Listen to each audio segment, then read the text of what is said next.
evening. Welcome to Damage Does D&D. Or is it OnlyFans? Who could tell? No, it's D&D. It's Helloran Rising, episode 58. We welcome you all in, and we have, as our recap, the wonderful Gus. Take it away, Gus. Yeah.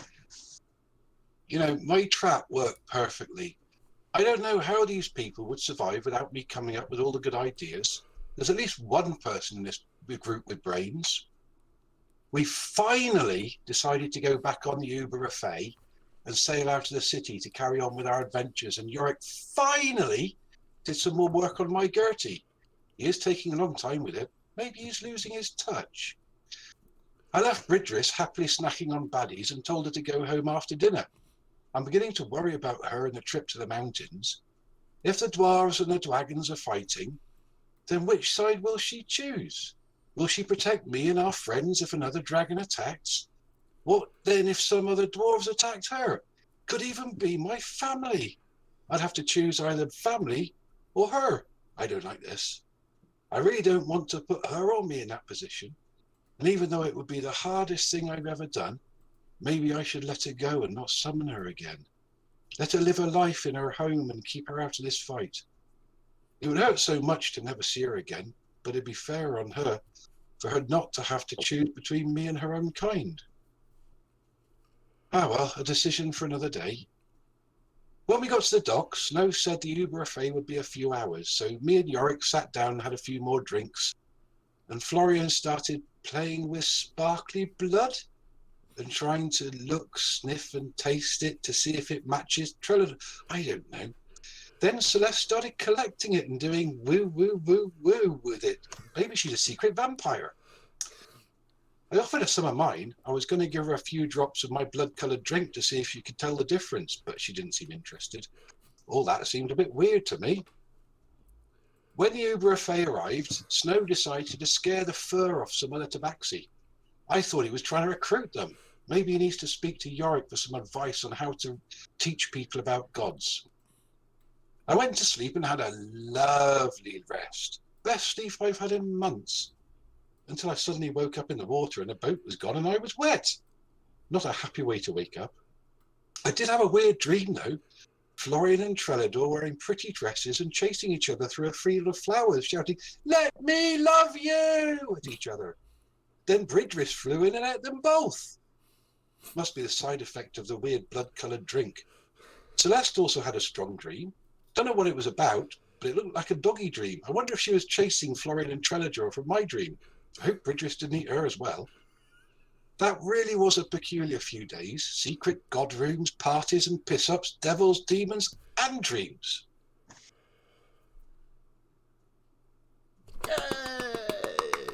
Excellent. Thank you, Gus. That's yes. We're completely up to date now. We know exactly what's going on. Snow's face is brilliant the first time. It is just a... The Uber Buffet, love it. So it's not canon. It's not canon. Oh, it is now. It should be. It's written in the gustery. Yeah, it's really not. Okay. So, we were on, I believe, our last watch of the evening with Gus and Trellador. Yes. And so, you were watching the fog, which was sort of coiling on the other bank, coming towards you slowly. And about an hour in, you can see that it's getting closer and closer. And about this time, Celeste would start to awaken from her slightly delayed meditation. So, the three of you make another perception check, please.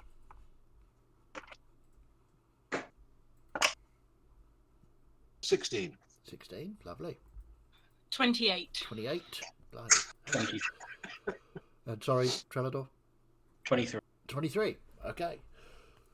So, Gus, you're concentrating very hard on the fog. It's definitely moving. You're not sure how fast, but it's definitely moving towards you.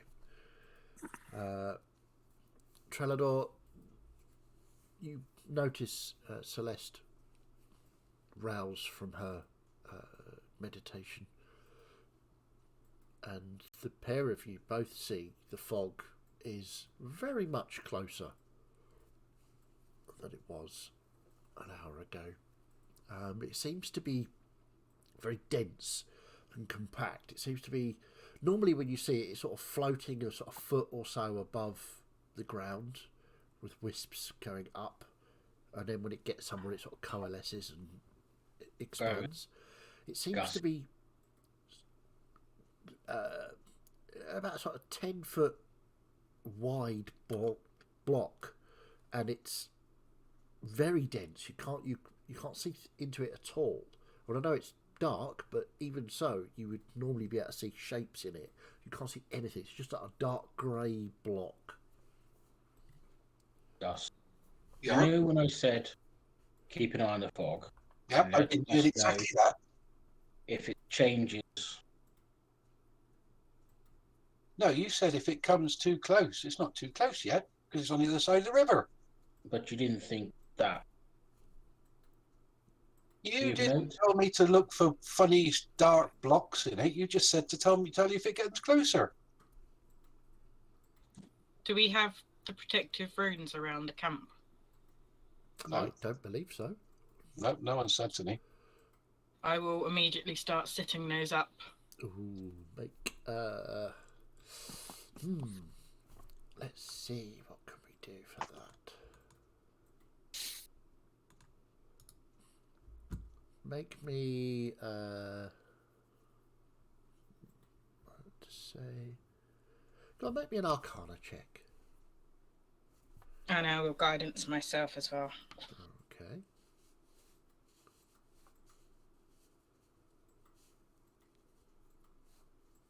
23. 23. Okay, so you start to inscribe the first one, and you're going to spend sort of the next 10 minutes doing them in a sort of round the camp, yeah? Okay, bearing in mind that Snow is outside the camp at the minute down by the river, so that won't include him.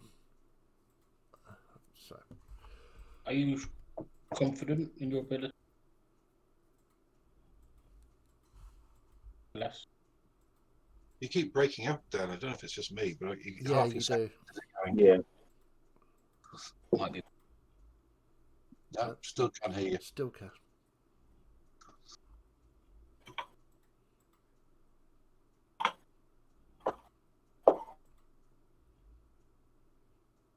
Is that any better? That's a little better. That sounds it. Say, are you confident in your ability? Honestly, I'm not sure. It's never been tested before, but I got to do something. Well, I can do some as well if you like. We can And I'll wake up I'm yet. still trying to copy the route It's inside. very precise work. I've been trying to perfect it for a while now. Okay, Oh. make a. Let's have a look. Make a straight intelligence roll at disadvantage because you've never done this before. Hey, I've got +1 on intelligence. I'm clever. Awesome. Go for it. Of, 4. 4. Excellent. well, if you've got this in hand, Celeste, I'll go and find Snow. And do I know where Snow went to? I don't know. Snow, are you trying not to be found, or are you just sitting by the riverside? Well, no, he's exactly where you left him last time. He's basically asleep in a sitting position with his paws in the water. Right. So yeah, he's not hiding. He's he's down near the river Okay, I'll after go. the boat down. disappeared. I'll go down to the river then. Okay. So Celeste, Gus is helping. They look nothing like yours. Gus, why don't you do those around the campfire so nothing can get in that way, okay? That's a good idea. I'll do that. Okay. Superb. So, with that going on, Trelador, you find Snow, no problem. I just want to, seeing how he often does it, Melissa, gonna, as a joke, Predator's very good at it. Try and get sneak up behind Snow, just whisper in his ear, wake him up. Okay, make a stealth check. You can have advantage because Snow is asleep.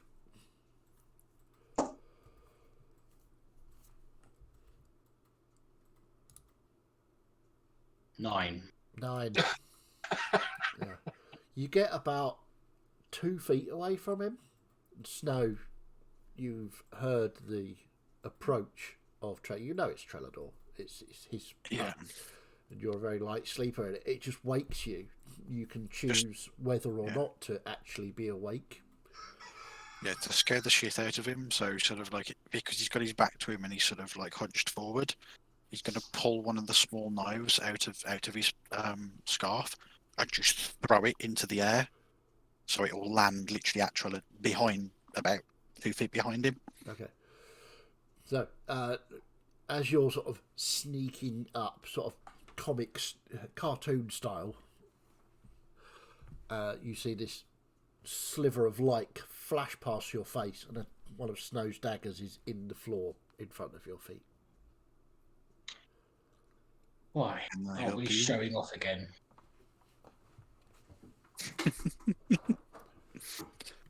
Well, this is what you get when you wake me up in the middle of the night. It's for a reason. Fog is that changed, and Celeste is doing something on the floor. We all need to be together. The protection from this thing. I mean, I'm fairly certain the water is going to protect me, but if it makes you happy, I'll move closer to the camp. Okay. I'm doing this for your benefit. And I'm coming into the camp for yours. Okay then. Okay. So you get back. I'll pick up the dagger and I'll go back. Nice party. Okay.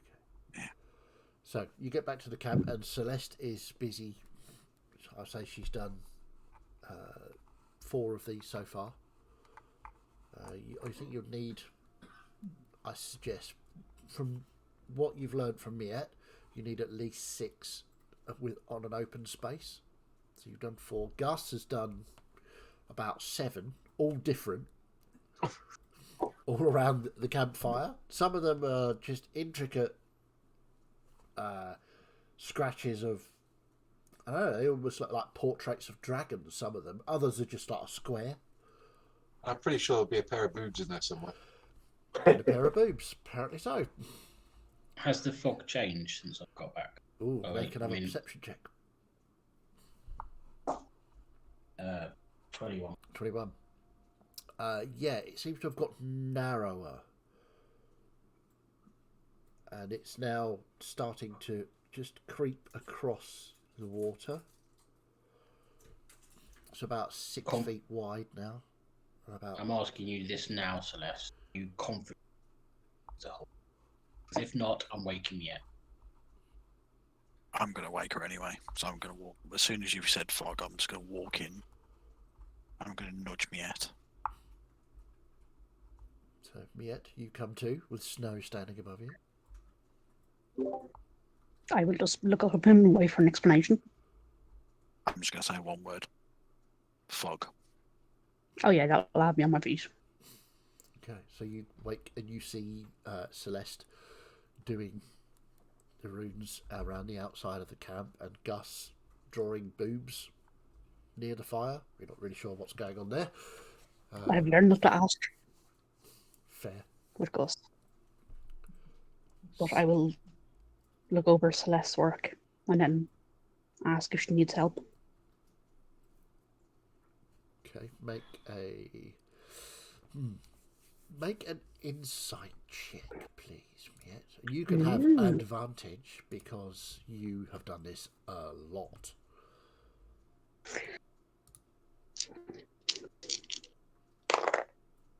Hopefully I've done it correctly, but you can tell me if I've done something wrong. That is a 15 for insight. 15. They look pretty good. They're a little bit raggedy around the edges, but you're pretty confident that they will stand up to any kind of Whatever's coming. incursion. I don't want to be that person, but considering the fact that we believe that the fog is tied to Ardiak, how did it find us again?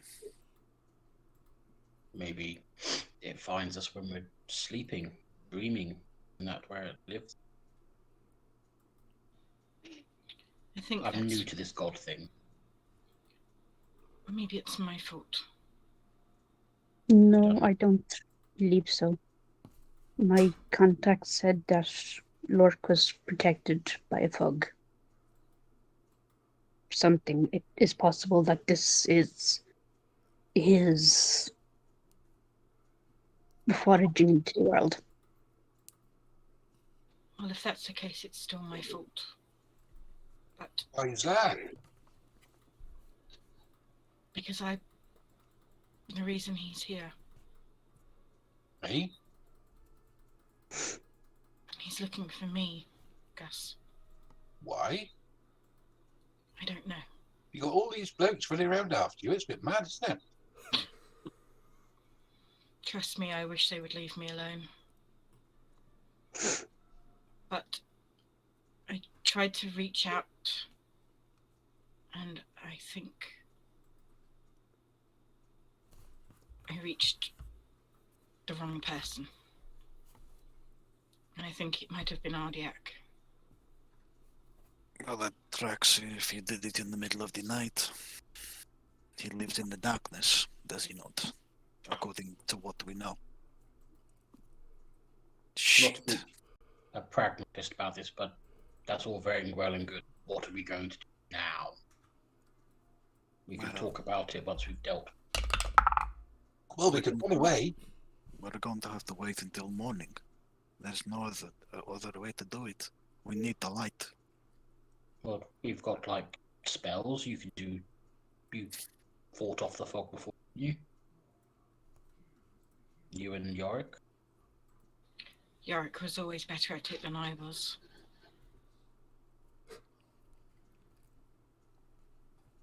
I don't say anything. Character growth.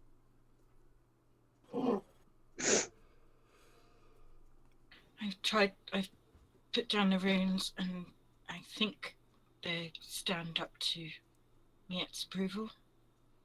You have done well. Fine then. So we can see if they work, or we can run. Just keep an eye on it. Now I've done some runes around the fire, so it should be safe if we stay by the fire. And I'll look sort of meaningfully at Miet and go, yes, Gus insisted on helping, so tried to make it him ensure that nothing could come at us from the fire. Thank you, Gus.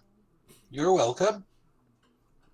When we're sitting, I want to keep an eye on the fog, and I'm going to do it like a fiddy check here, but I want to keep a close eye on the fog to see whether it's like coalescing or like aiming itself at one of us. Do you know what I mean? Like Okay. Yeah. seeing if the fog tracks to one person. So you're seeing if it's got a target and what its Yeah. intentions are. So you want to Insight check insight it, some but I- fog. Okay, go for it. Do an insight check. I'm proud of you, Dan. We're all very pleased that you've fiddy checked the fog. 14. 14. It doesn't seem to have a target as such, but it has now got across the river. And is now just starting to seep. You start to see all the reeds disappearing as they go into the fog. And it seems to be getting not it's still about 6 feet wide, but it's now sort of about 6 feet. It's like almost like an oval, sort of 6 feet across and about 4 or 5 feet high. It's just sort of an oval of fog. Reminds you a little of like a dark cave opening or something like that. A sort of, or a pit of something you would fall into and never get out of. That's the feeling you get from your insight check. Is this is a dark, dangerous place to go. As it's coming over the reeds, is there still sort of water under it? Well, there's water under. You presume the Yeah. end of the other end of it, Yeah. the main body of it. What I want to try and do is use my connection of the water to pull the water up and over it and try and... Okay. Sure. Give me a religion check, please. It's an 18 or 20. 20. You see the water start to sort of move as you try and shape it to pull it up. And it gets about halfway up, about 3 feet up, and then the fog just sort of coasts over the top of the water, and the water disappears into the darkness. So you're not sure whether it's eaten it, or it's just not had any effect, or it's not... It's certainly not covered it in water. And so sort of on the edge of the circle, you'd all see sort of Snow sort of hunched with his hands trying to force this water up, and then you'd just hear the splash as he lets it go again. There is no splash. Okay. So there's a sort of muffled... You know what fog does to sound when everything's muffled and strange and seems far, far away? Well, that didn't work. Have I done the runes at this point? You have completed the runes. Roll me a D100, please. Do you think we should wake up the rest of them, just in case? Yes, Lucas. All right, I'll go over and kick Yorick. Oi. 78. 78, Oh. yes, thank you.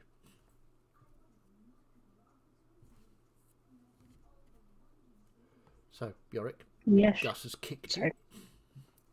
Oi. Do that for. Fog's coming. Oh. Can I try and listen out to see if I can hear anything other than our group? Is there like You can anything I can hear certainly in try. fog? Make a perception check. And yet you wanted to do something. Yeah, I want to walk up to the edge of the ruins closest to where the fog is approaching and just kind of stare it down and watch what it's doing. Okay, make a perception it's check not- as well. Correct behavior. Intimidation check. Intimidation. Yeah.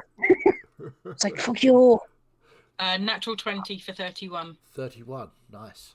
As you look into the fog, or sorry, listen out, you can hear the rest of you can hear Gus and Yorick sort of bickering like they do.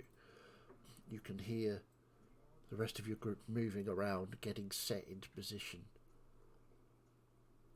And you can hear a sort of very faint, but it's definitely there because you rolled so high. You can find a sort of... You know when you drag something wet and heavy across reeds? Sort of that slithering sort of sound. You can just on the edge of your hearing you can hear that. Is it coming towards us or going It is. away? It's coming towards you. It's within the fog. Something's in the something- fog and heading this way. Very odd. Yeah, what do I'll, you do? I'll wake up the other two as well. Okay, I got a 10, a 10. so Looking it's direct- apparently it's very hard to look intimidating when half your fur is still yeah, sleep must. looking directly into the fog, it is just a dense, dark. But it started off as grey, but it's now sort of a almost black. Not quite a sort of inky blackness yet, but you suspect that the longer you look at it, the darker it's going to get. I'll just stick my head next to me and go, runes only cover fog? You mean, do you think this is something different? Never made that noise. We've never You're got breaking up close and I to didn't catch that. No, I didn't catch that down, sorry. We've never been that close to it. Never made this noise. Have you forgotten the time outside the field where I stepped into the fog to test the runes? Yes, I haven't forgotten that. Wasn't fun. You were Something, the one who rescued me that time, Trevor. something is coming. We need to be ready. I'll turn to the Yes, what fire. happened? Go on. What's going on, guys? Translate. Fog's come in. Fog? Fog. Bad fog. Right, okay. Okay, and obviously Have the you last, woken both of us up? last one to wake is Florian. What's going on, folks? Mad bunny rabbits. I mean fog. Florian will bolt literally straight up. It's like to a sitting position and then like Okay. to stand up. Okay. And we'll be looking out and feeling out for any feelings or anything he gets from it, as if it's Or make an insight assuming like check. a connection. Inside checks all round. Yeah. While they're waking up, the others, Yeah. I'll turn to the fire and sort of speak a few words, and the fire will turn to bright white light, and it will visibly brighten using thaumaturgy. Okay. So it flares up with a bright white light. And all 18. of you see this. 18. Good. Excellent. Hold on to that thought. All of you see this as this white light goes off. You can see in the fog, just briefly, as an outline,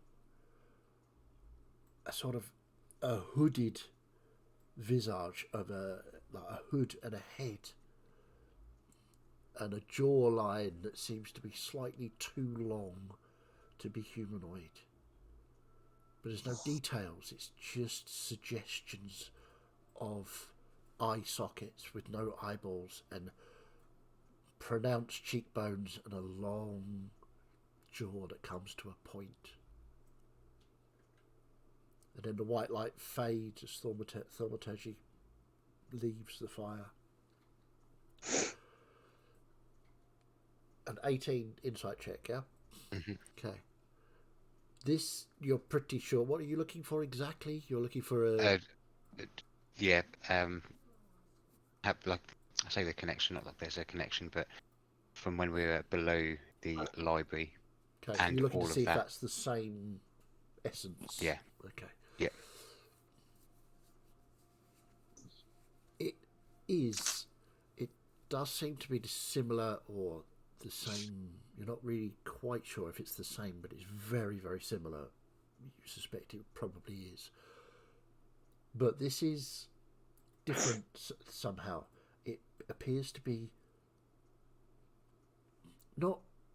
It doesn't appear to be malevolent at the moment. You get the impression that any minute it could turn into something horrific, but at the moment it's just a sort of creeping darkness that threatens to just sort of envelop everything it comes across. Yeah. I've got my crossbow out, pointing at it, ready to shoot. Okay, noted. Because someone said something's coming, so I'm ready. Yeah, I'll get Because Max. I'm a professional monster hunter. Okay. So, Miet, you currently are the closest to the fog, standing Yes. on the room. I would like you to make me a wisdom saving throw, please. That's that I am famously good for.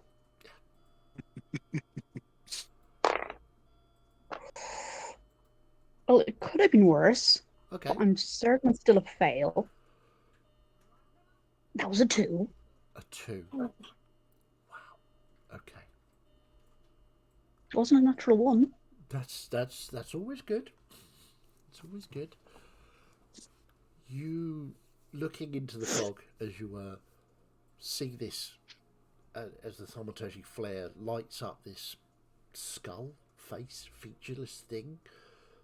It calls to you.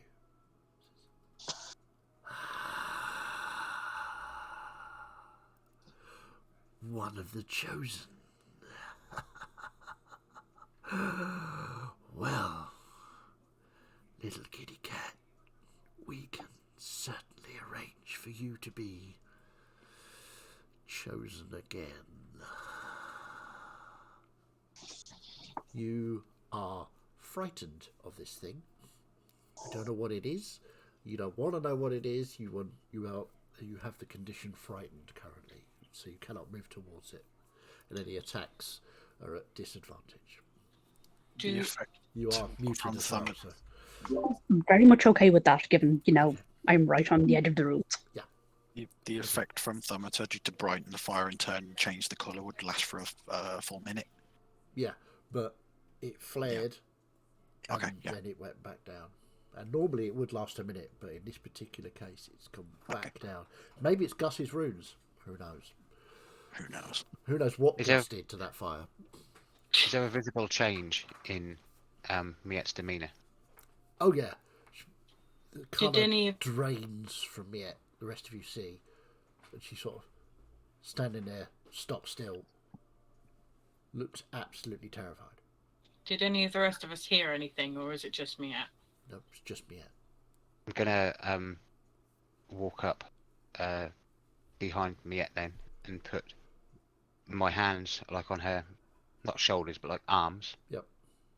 And just be like, Miet, let's just back up a little bit, and like not forcibly back up with her, but obviously put that weight on her to start backing up. Yeah, sure.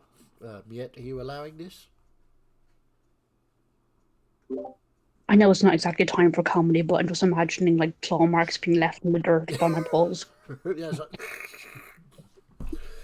yeah, she has. You notice her What was claws it? are all out Yeah. because she's terrified of this thing. But yeah, she doesn't offer too much resistance as you drag her backwards. Just so we're like all together in a semicircle or like a circle around the fire type thing. Well, fire's a good place. That's where the good runes are. Obviously, it's where the top end runes are. That's what we like. So, Nothing can protect you more than some boobs. exactly. And not having any aspirations that this cannot hear us, whatever we do, Florian's going to be like, this definitely feels like down below the library, but stiff. Doesn't feel malevolent at the minute, should I say, but it Can could I change. just start blasting it? I wouldn't. I don't like it. As it's not doing anything at the minute, the longer we're not being attacked or in a fight, I think the longer we could survive. There comes a point where you have to do something, Florian. You can't just stand here. Yeah, maybe it's just waiting, gathering power or something. And the longer we wait, the more dangerous it gets. I mean, this could possibly be a deity, though, so... Well, try talking to it then. What? What do you know want? what happened the last time? Oh, okay. Are you addressing the fog directly? Okay. As you say that, you look into this fog, this familiar feeling from your earlier dream-ish thing, communication you had. That familiar voice comes. Ah, the wanderer in the night. What do I want? I bring a gift and a letter, especially for you. And all you can hear is Kylie Minogue and Jason Donovan. No.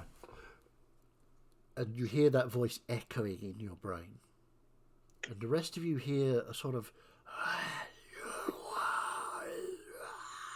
apart from Miet, who hears, I am going to eat you.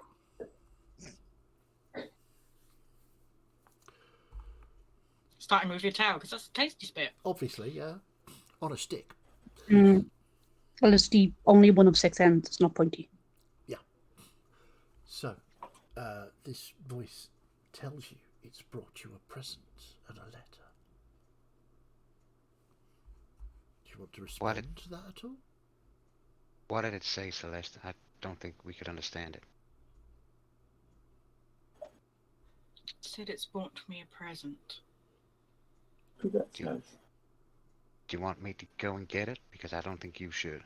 I think it would be a singularly bad idea if you go and get it, or through at the door. I don't think anybody should go out there. I start blasting you. If you want to start blasting Yorick, go ahead. No, I'm going to as well. Have you asked what the present is? Well, the last time I got a gift, it was my mother's hand in a box, so call me Like a double one. pessimistic. Well, it can't get much worse then, can it? Could be her head this time. Could be the other one. Somehow, I don't think that's very comforting for Celeste. Exactly. Why did you ask the fog?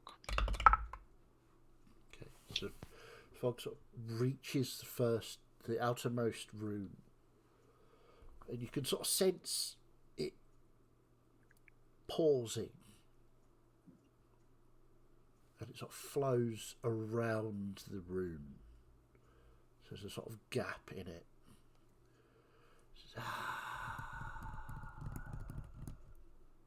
This again. I will have words. This is not to be done in the open. And you all hear that. Moves back slightly, starts to ebb away from you. And it's very strange. It just sort of diminishes it back into the grey of the coming dawn, and you see the grass appear below it and the reeds. And what your attention is fixed on is the body that is lying there just outside the ruins of your camp. Do we recognise said body? You do indeed. It is a face that you're familiar with. It is somebody called Derek. What? She has no hands.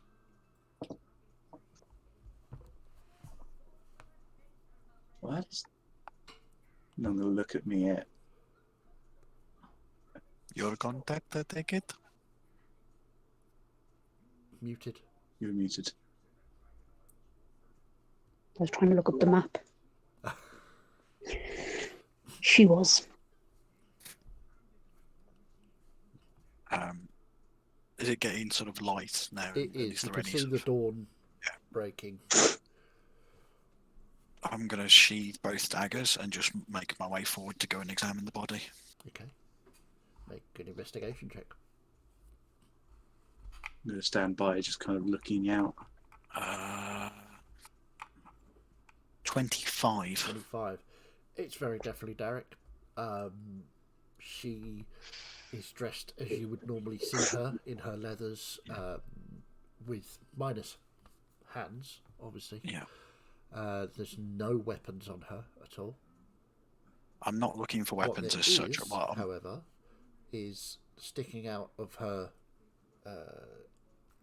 chest, top of her armour, where it laces up, is a small white envelope with the word Celeste written on it. so pull that out. This is for you, I take it.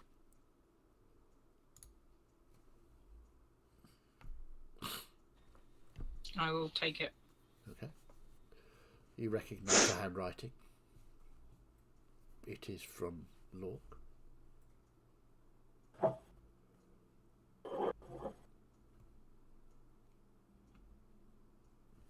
I'll move away to the other side of the camp, sit down and open it. Okay. As you open it, the letter, and in his handwriting, it's not a particularly long letter.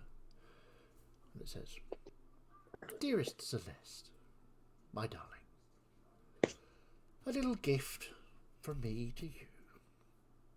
Please You don't need to send people to find me to come and see you. I know where you are. I'm coming. And we can be together forever. All my love. Look.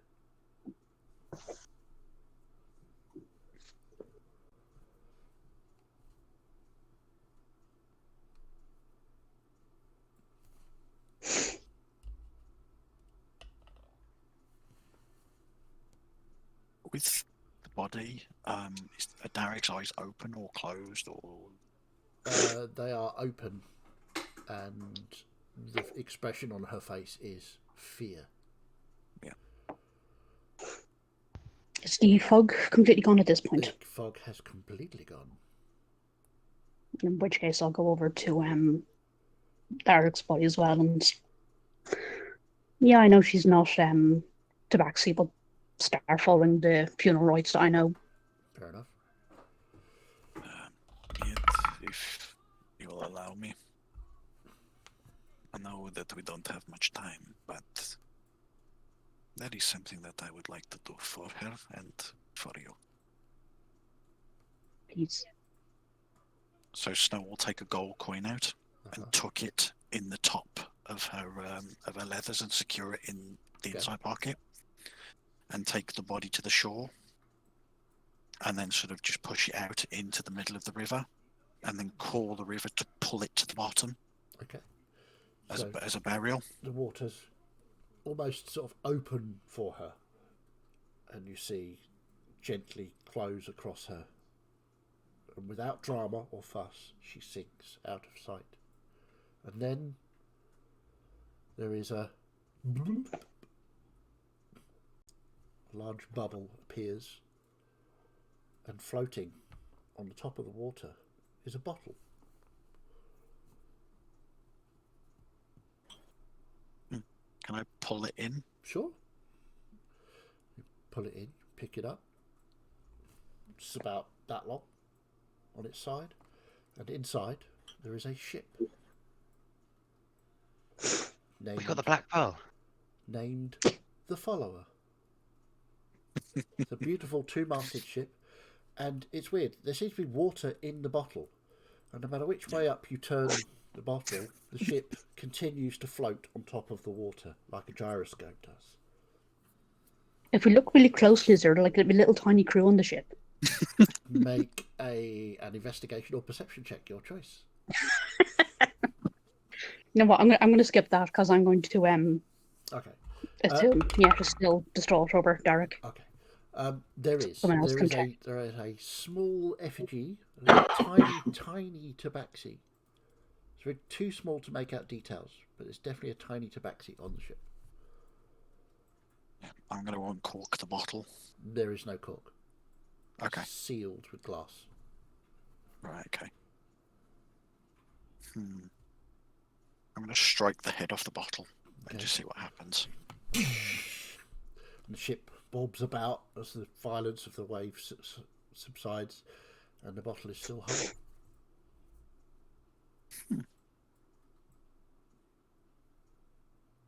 Right. You go and do what you need to do. I need a minute with this. You know, I'm quite an expert with magic. Why don't you just say its name? Like I do with Bridris. And then Bridris appears. That's not a bad shout. And I'll focus on the ship itself and call to the follower. Okay. So you focus on the ship in the bottle, call to the follower, and it sort of spins to head and point towards you.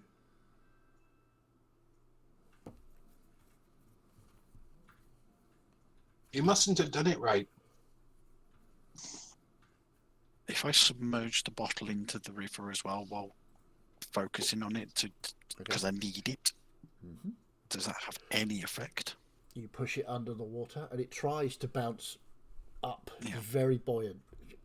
And you keep it under and you concentrate to call the follower to you like you do with the Runner Fane. But nothing. It stays in the bottle. Okay, cool. I'm going to take the letter and I'm going to pass it to Melissa and then just sort of walk away. You alright? Really not.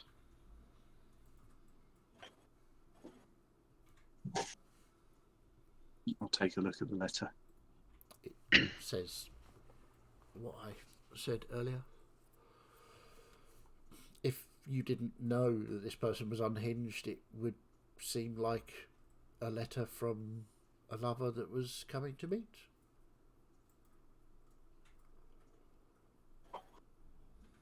Looks like I'll be fulfilling both roles of my temple today.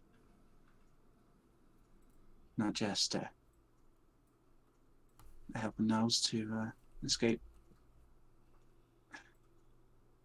bad relationships, but protecting them from lovers. Don't worry, Celeste. I'm here for you.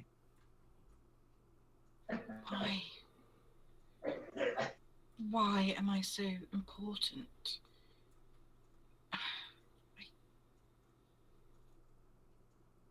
That we don't know. But it's also asking How does... Why is the fog working for him?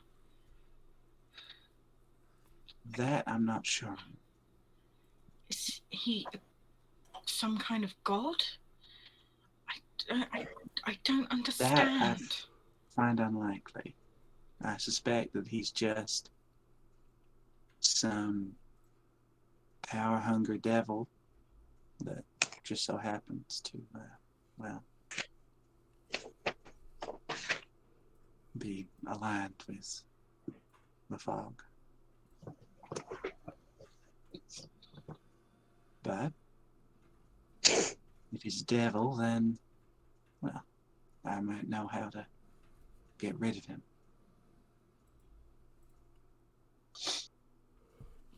Okay. So And if he is coming this way, then we need to make a decision.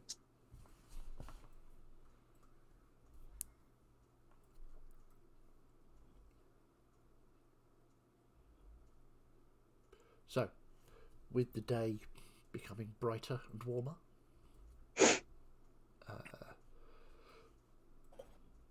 what would you like to do?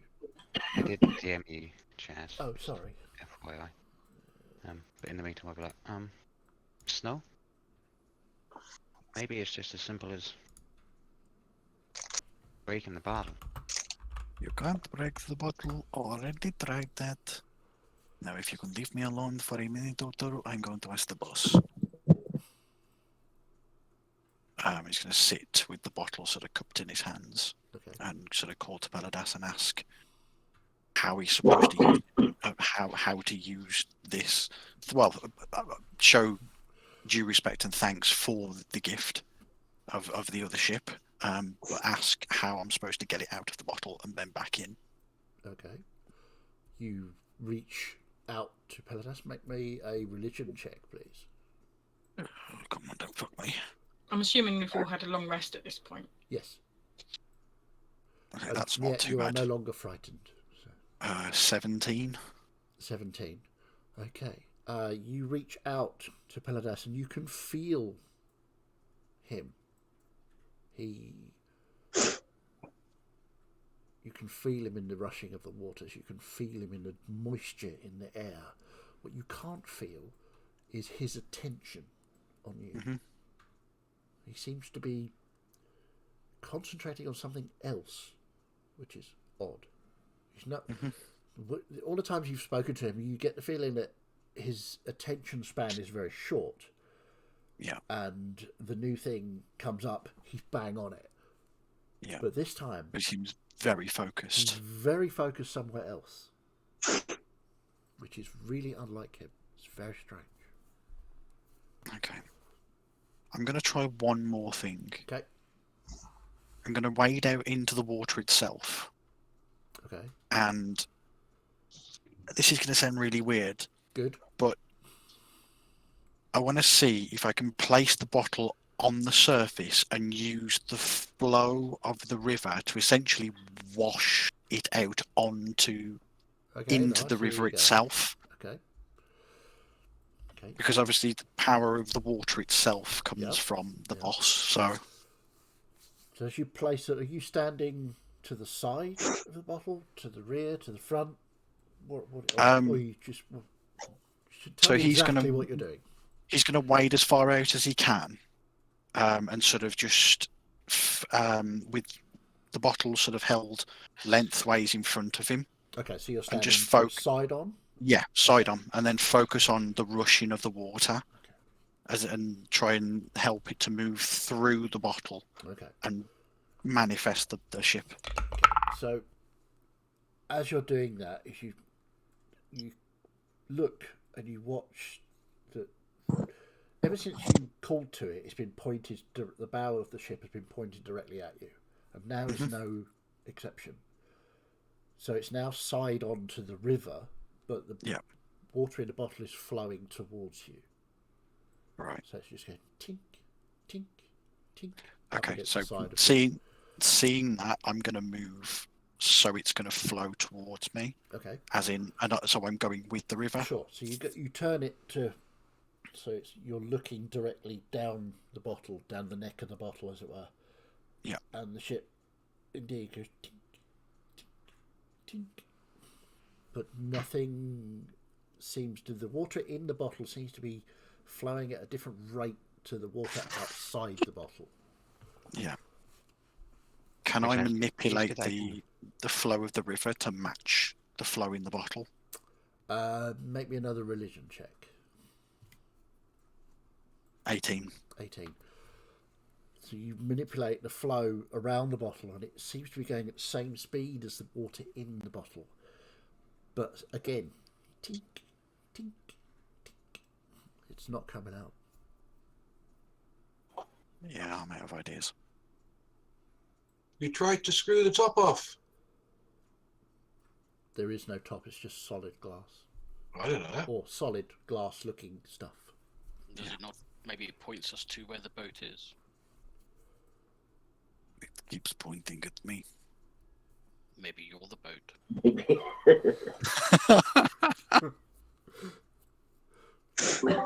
Awesome. I must say this boat's much smaller than the boat I was expecting.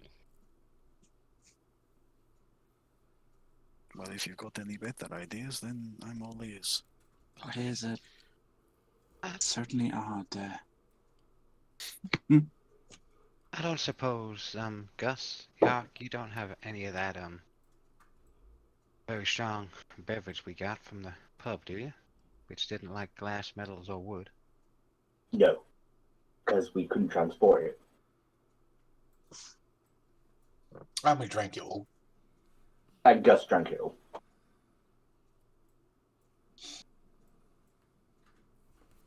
Do you mind if I just try something, Snow? I mean, why not? So my way of thinking here, probably not going to work, but Snow's tried to break the bottle with his hands. Mm-hmm. I'm going to try it with my magical stone fist. Okay. Try and just put a crack in the bottle. Okay. See if it does what are you anything. doing? You punching it? You poking it with your finger? What are you doing? Yeah, basically, if Snow's still in the water, I'll jump in with him. Then yeah, I'll just kind of see if I can actually break the the top off. Okay. You know, as if you sort of got the bottle, Yeah. and you kind of like that. Okay. You. It's not breaking. This is gonna be weird. I'm just gonna examine the bottle itself. And is there any way to twist it or turn it that it's gonna open in any way? There doesn't appear to be. It appears to be made of one single piece of glass.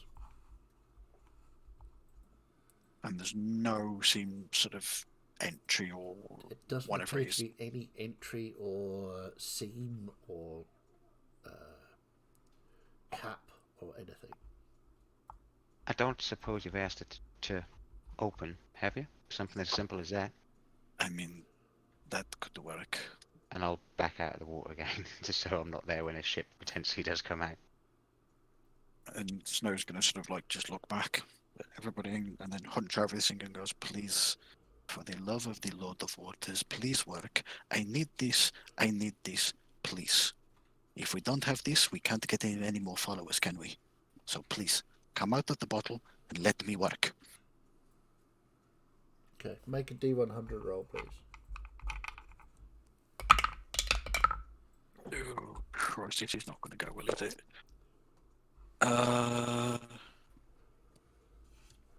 75. 75.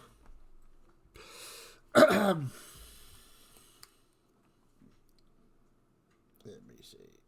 If you rolled either one below or one above. Just going to take a picture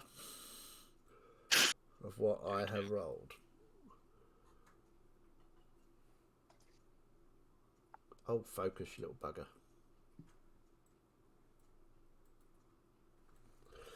Oh, arse.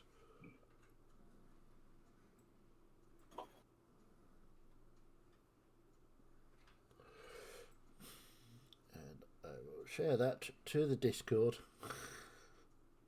Actually, I'll share it to the WhatsApp. Why not?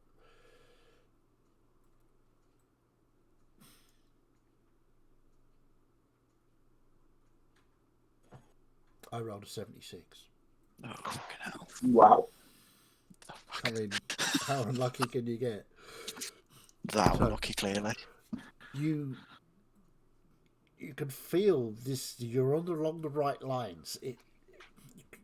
You so desperately want this thing to come out of this bottle, and it looks for an instant like the little tiny tabaxi in the bottle looks up at you and goes, and then goes back to his position at the wheel.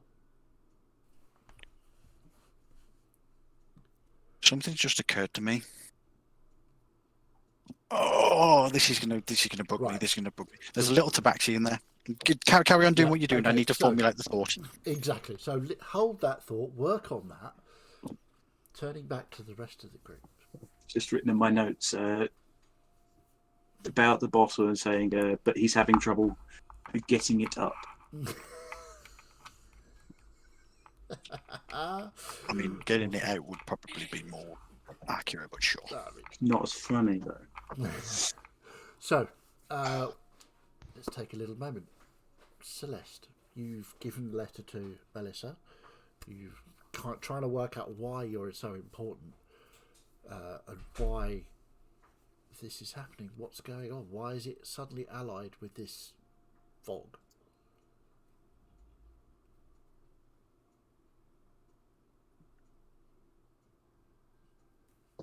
Well, I suppose for a really tall person, you're quite pretty. So maybe that's why all the boys are following you.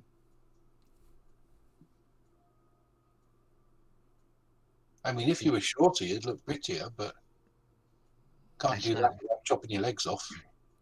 You know, I think I've had enough of chopped off limbs for a lifetime, even with a lifetime such as mine. can't blame you. But it feels like there's far more to everything that's been happening to us all. Celeste, make an insight check for me.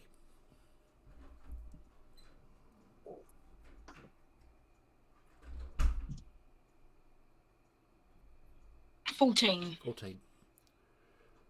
It's weird. You don't recall, when thinking back over Lork and your supposed marriage to him and the courtship,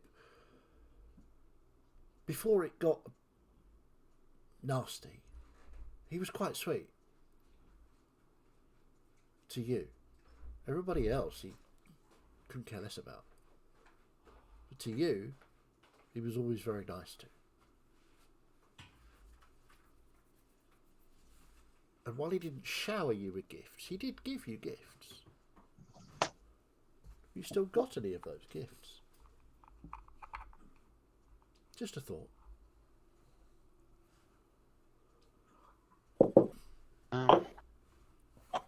Where are we heading to then, folks, when Snow figures out either how to get the ship out or us to get in it? I don't know, but we need a direction, don't we? We know someone's coming after us, and we know slightly where they're coming from.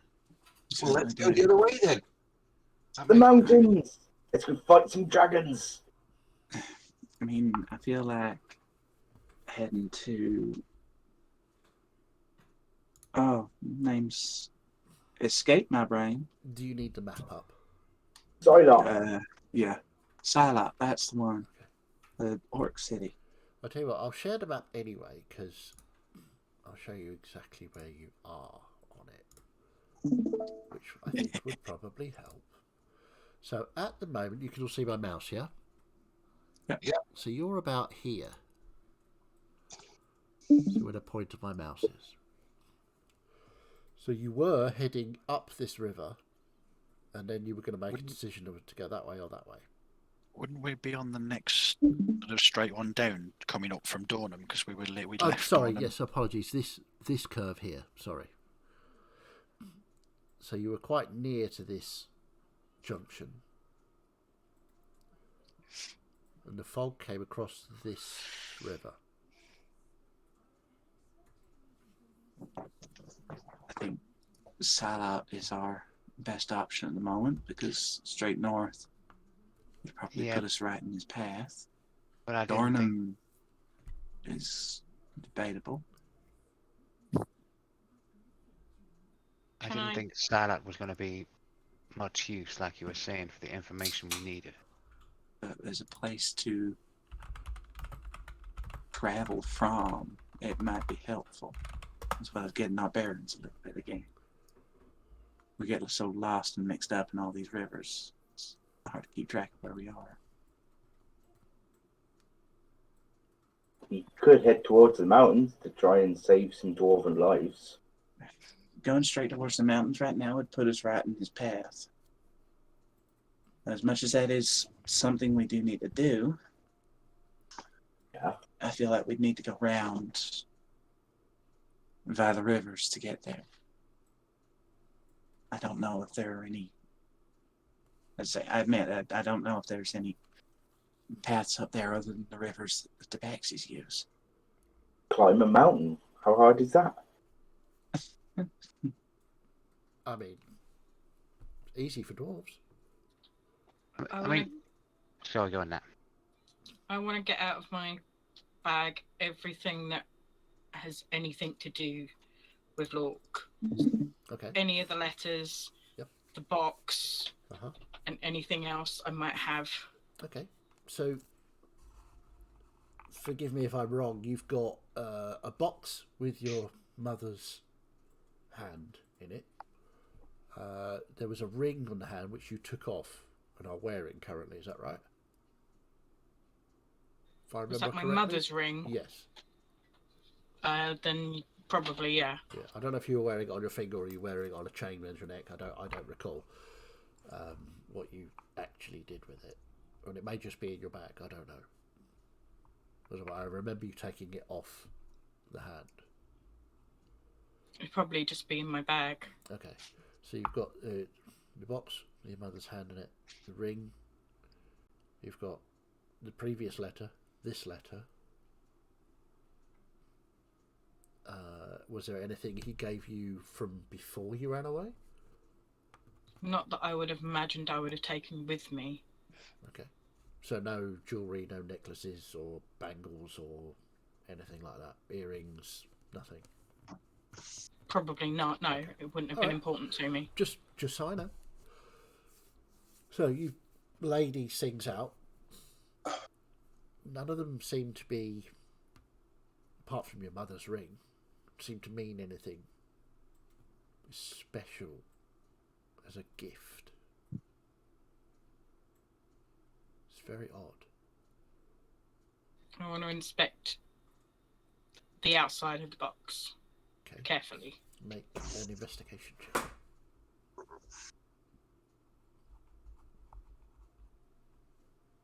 #21. 21. The box is familiar to you.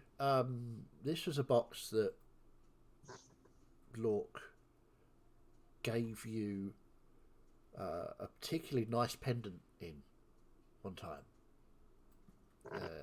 It's a long sort of platinum chain with a deep blue stone on it. You're probably certain it was a sapphire of some kind.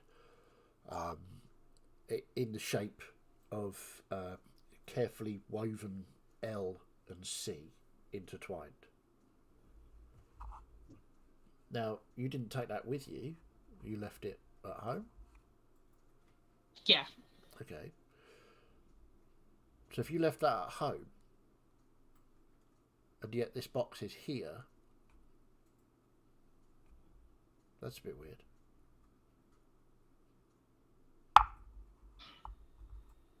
I'll take a deep breath, grit my teeth, and then open the box again. Okay, so you open the box, and you again see your mother's hand. It's slightly whiffy now. It's been in the box a while.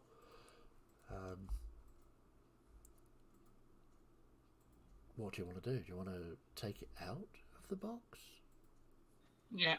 Okay. Carefully. So you carefully remove the hand, put it down.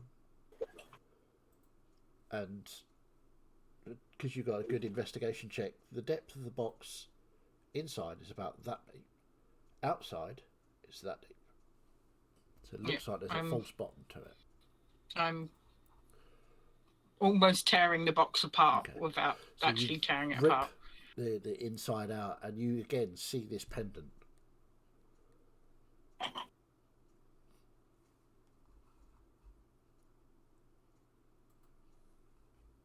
And there's also a little note in there, not in Lork's hand. Do I recognise whose hand it is? You don't, weirdly. But the note says, in Elvish, put this on to go home.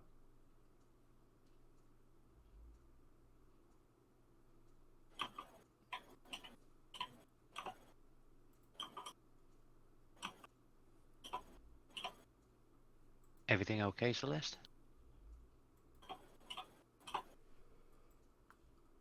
Yes, step over to Celeste.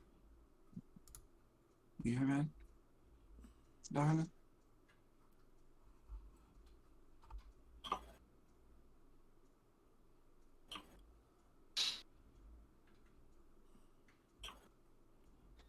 What am I supposed to do? What do you mean?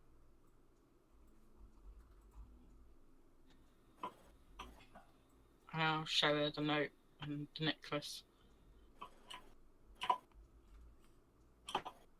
Anything I recognise about them, or? I mean, the necklace is very beautiful. It's in platinum chain with a platinum setting with silver on the outside, with a C and an L intertwined in what looks to be one sapphire that's been cut specifically to form this. That's impressive work. I don't know who wrote this note. And the note, do you read Elvish? I think I do, actually. Yes, I can. It says, put this on to go home. I assume the handwriting is no familiarity. Absolutely no idea who this handwriting is.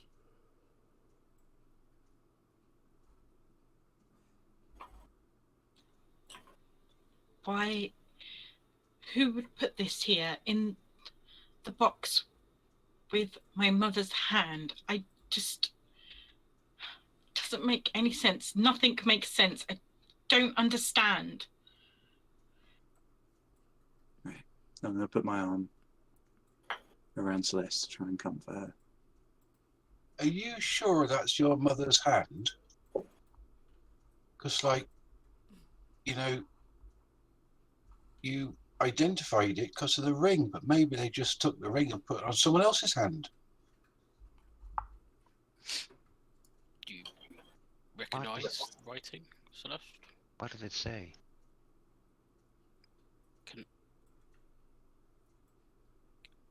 Looking at it, is it modern Elvish or is No, it? no. Ancient Elvish. Okay. To you. To Celeste. What does the note say? It says to put it on to go home.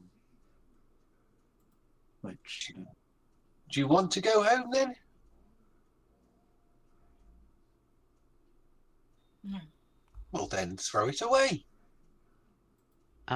Before you do that, maybe Yar can have a look at it and actually find out what it does.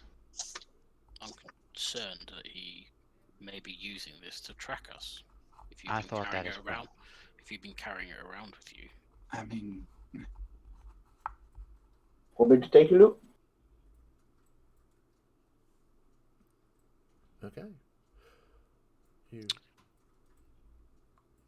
What are you doing, Yorick? You're going to identify or I will originally cast Identify. Yeah. Okay. So while we're waiting for that, Snow. Mhm. You've been pondering and sitting and trying to work out what this is all about. You call out. Well, tell me what you're calling out. So, with the presence of this small tabaxi on the ship itself, Snow's had a bit of a harebrained idea that this is either Clouds or a Clouds-esque type person who Right. bears the mantle that Snow gave him, which is the ferryman of Peladas. So Snow's now going to call to the ferryman. Okay. Tell me in your exact words. What are you saying to the ferryman? So he remembers what Clouds told him before, that whenever the herald called, the ferryman would be there Right. to take him. Okay. And Snow would call to the water and the follower itself, and the ferryman, and Snow would say to him, "Ferryman, the herald requires passage. I call to you now. Please come to me. Just leave." The bottle explodes as this ship appears, and the water in the river just goes swamping over your head. You will see this boat appear out of nowhere. And You hear a little squeal from Gus because he's just been surprised by a boat falling out of the sky. yeah, and Snow is nowhere to be seen. Water has engulfed him. Snow, you take... ouch. 12 points of bludgeoning damage as a boat lands on your head. Yeah, that doesn't matter. Snow basically you see breaks this boat, and Yeah. on this boat, this two-masted ship. It's a big ship as well, much bigger than the Rune Fane, and much bigger than any of the other ships any of you have seen. And at the wheel of the ship, grinning the most crazed grin, is a strange-looking tabaxi with a tricorn hat on, with stripes, diagonal stripes. There you go. And a brocaded waistcoat and bright red pantaloons and a huge grin. Ha ha! Well, if it isn't the herald, where did he go? Where is the So herald? basically, essentially, you'd see just this pillar of water carry Snow up, and he just comes out of the water absolutely cackling his head off. Ah! Herald! He takes his hat off.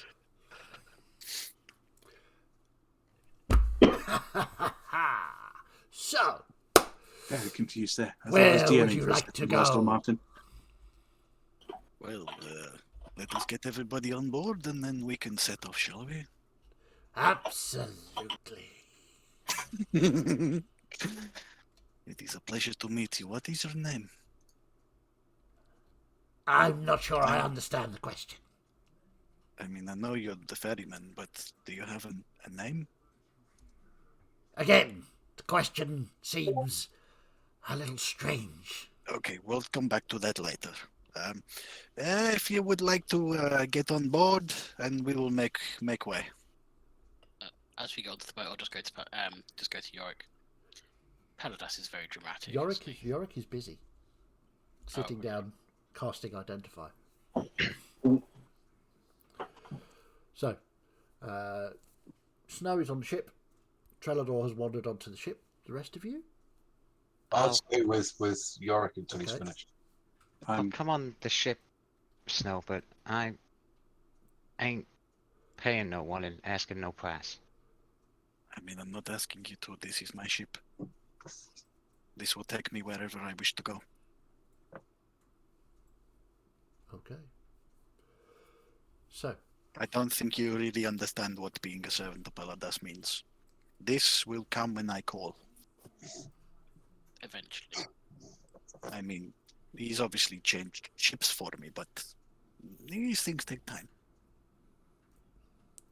I mean, look at your axe. How long did it take to make your axe? Did it happen instantly? No. Well, that wasn't my fault. That was Yorick's fault. Well, no, that is everything. He was speaking to Reorx, and Reorx was involved in the making of your axe. It doesn't just happen overnight, does it? Unfortunately not. Exactly, so don't talk stupid then. You know exactly what I'm on about. I'll walk onto the ship then and nod to Snow and to the really crazy looking tabaxi. Ha! Nice to meet you, Chris. What? He's the ferryman. It's fine. What kind of cat are you?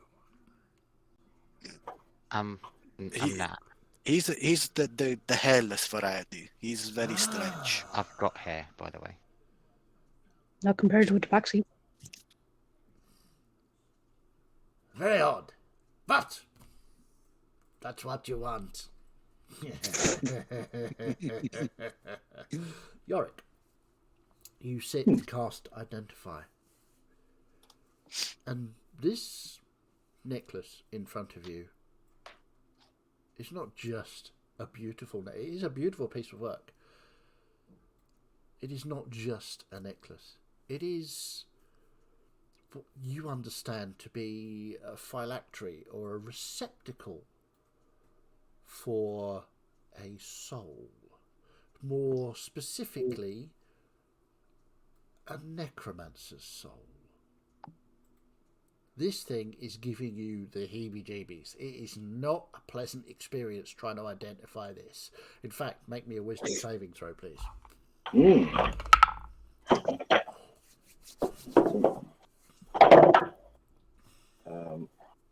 Right. Oh my god. I haven't. There we go. Oh, good. 9. Excellent. You take full 17 points of psychic damage as you try and identify this thing. And you are struck dumb. You cannot speak for the next 10 minutes. Come on, Yorick, hurry up. I'm bored. Try to mouth words at Gus. Nothing happens. I mean, your What's lips wrong with move, this? but Gus, you're seeing Yorick is just, I don't know. Well, it looks like that, really. Is everything all right? I don't know, he's got all weird. I'm sensing whatever it is, it's not good. Gonna kneel down, kind of in front of Yorick, and kind of take a look at him. Is everything all right?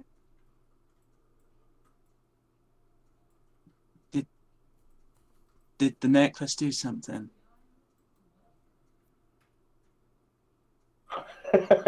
You can nod and shrug and all of that, or you just can't speak. Write it down, Yorick. You can certainly write things down. Try and write it down.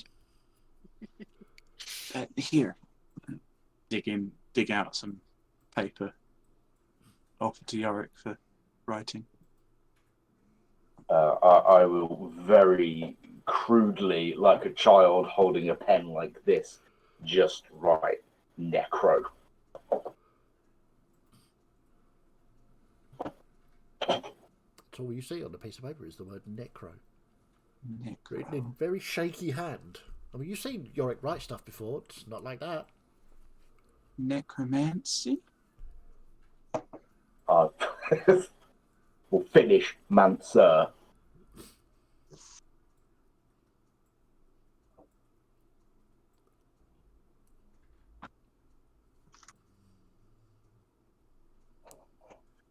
Looking at the state that Yorick is in, and the fact that he's written necromancer after trying to, magically look at this necklace. Am I able to fill in the blanks as to what's going on here, what this might be? Make a history or arcana check, your choice. Is this affected by Hunter's Bane? As that does affect undead. Yeah, go on then. Cool. Yorick, other things you know about this is that this is a phylactery. Somebody has stored part of their soul in it. It also has an enchantment to take it back in time, and whoever is wearing it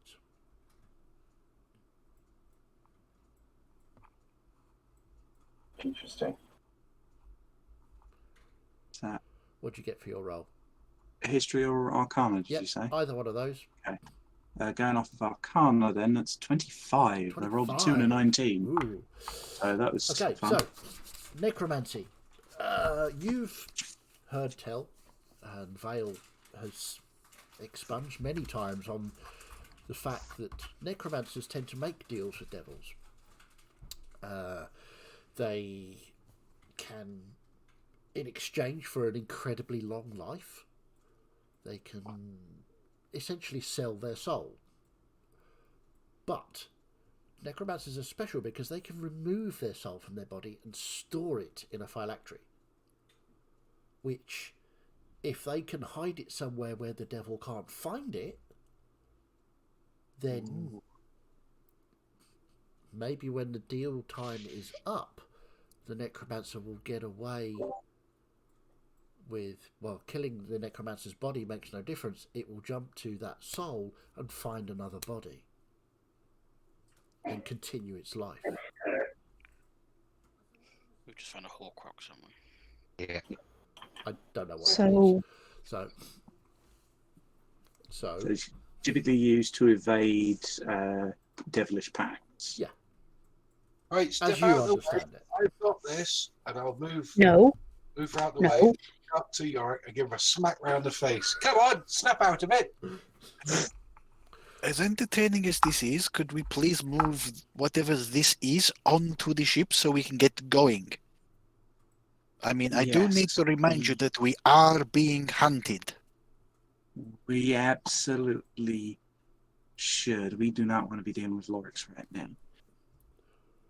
But Let's put this back in the box, darling.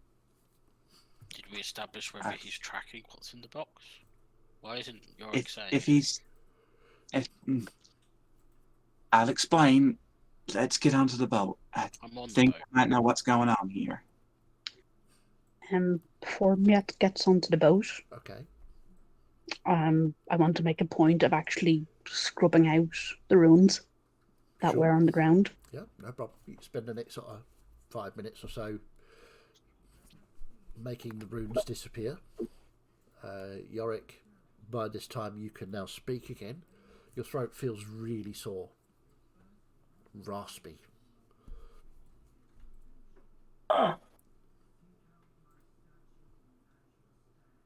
Right, let's get on the boat then. Oh, you're back. I thought you were just being a drama queen. No, but that's that bloody hurt. Well, yeah, it's meant to. Okay, so Oh. everybody on the boat? Anybody? Yeah. Anybody not going on the boat? I'd probably have to be led to it because I'm I will, not quite here. I'll Okay. lead Celeste and So, kind of sit her down somewhere. so you get on the boat. Ah! So, where are we going? If you would like to head towards Silent Forest, that would be. What's a delightful. silot? Do we go I'm that not- way or that way? We go that way. Okay! You see him sort of spin the wheel, and then he releases a lever, and the sails fill with wind. I never thought I'd say this, but I really miss clouds. I was about to say the same thing. Right. I do. I quite like it. Picks up speed and starts to go along the river. Now that we're Excitedly start running around the ship exploring. Okay. Now that we're on the water and moving, I think Yarick may have figured this out, but from what you wrote, this is a phylactery. Yeah. Do you remember when we went into the dead forest and we fought those souls? We found a phylactery in the back of the cavern we had to destroy. I vaguely recall this happening. I may be entirely wrong. My memory is terrible today. It's holding a necromancer's soul. of Well, some let's kind. smash it then. I'm not certain that would work. It may need to be magically destroyed. I'm not Let's certain. blast it then. I'm going to have to do some more thinking what I can remember. However, if this is to do with Lorks, it might mean more. Because most of what I was taught was to do with devils and the hells, right? When it came to this otherworldly knowledge stuff.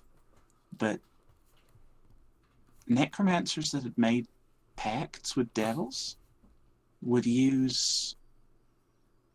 sometimes use these phylacteries to avoid the consequences when that contract came up. The devils are they're very particular about sticking to the rules that they've set out. Are you saying Lorks is a necromancer? I suspect he might be, and I suspect he may be a necromancer, possibly in league with Fierna or some other devil. It's possible.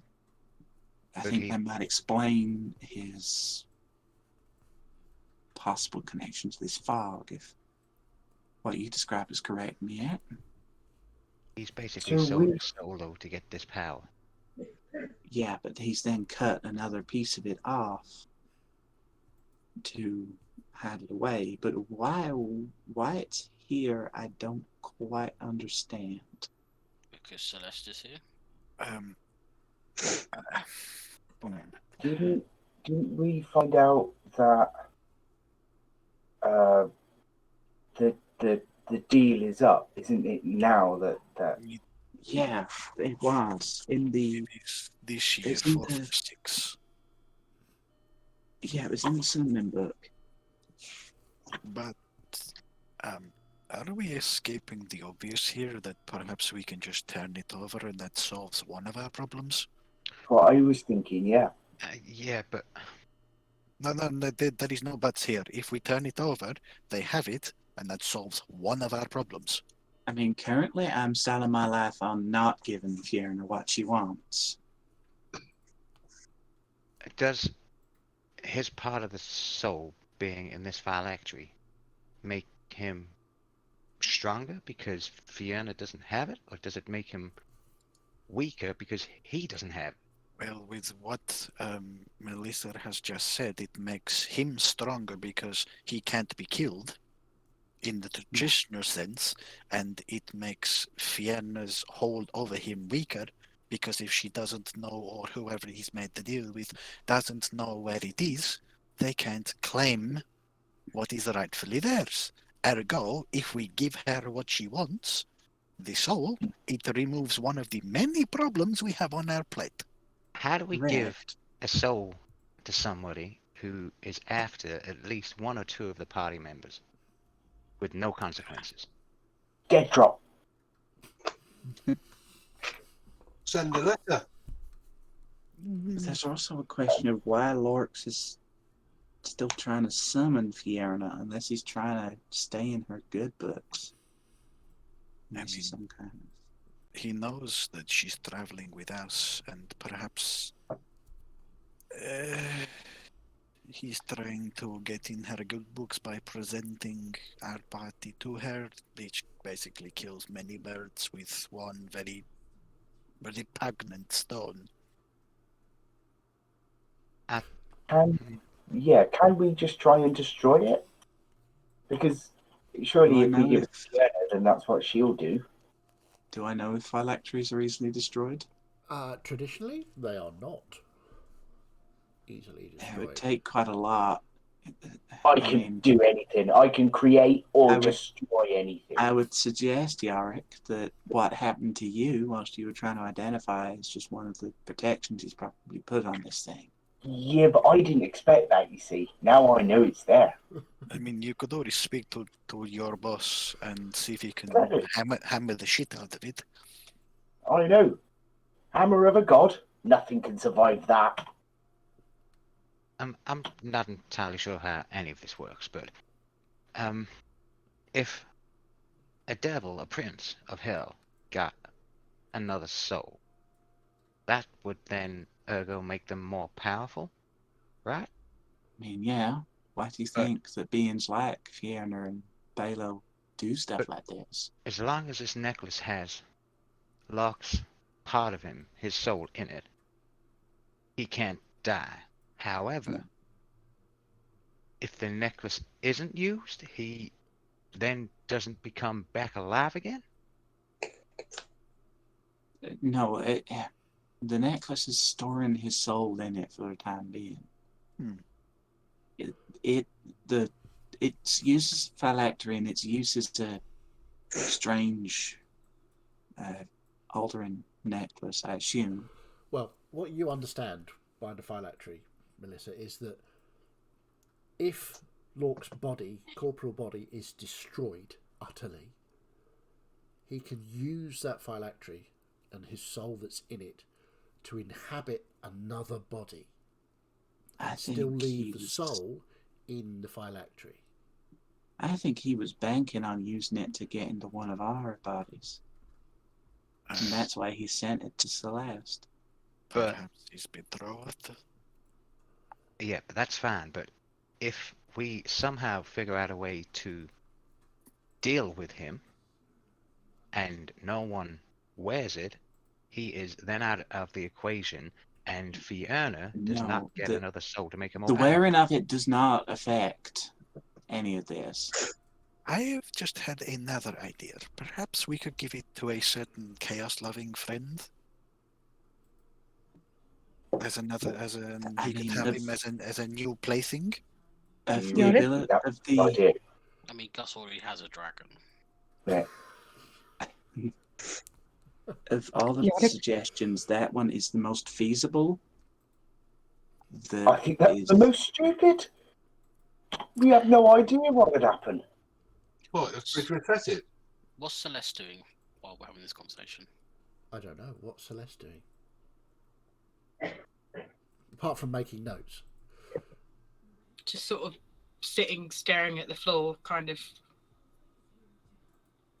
not with it. You know normally how perceptive Celeste is. You don't think she'd notice if somebody came up right behind her and tapped her on the shoulder. At the moment, she's just deep in her own head. Yeah, Celeste's sitting there just completely zoned out. You don't even think she's listening to you. Yorick, were you able, when you investigated that item, to see how old it was? I don't know. Did I find out how old it was? It's incredibly ancient. Looks like new, but is really very, very old. like you say, like I said, that enchantment of time travel was one. You suspect there are more, but you didn't. Your identify spell just gave you some basics of it. To look more into it, you'd probably have to use some kind of identifying magic, say detect magic, that sort of stuff. You'd have to spend a lot longer with it, and you suspect that would hurt quite a lot. When did Celeste get the box with this and This the other was thing? back when we were leaving Dar, heading towards Helloran. So, bear with me here, just humour me, right? That's more Fiddy saying it than I think Florian. But if this has been a way that we think Locke has been tracking Celeste, us, what if it's the other way around? What if it's that's how all of the devils and the encounters we have had? It's Fiona tracking it because she knows. Maybe both. Herald! Possibly. Junction! Left or right? I think Left. that's the way round. Port or starboard? Starboard or port? Head- Or crash? Or backwards? Crash! I like crash. I'm sure that you would, but I'm sure that the boss would not. So go left, please. Left. Well, yes, to port. This way. Or this way. Okay. He spins the wheel again.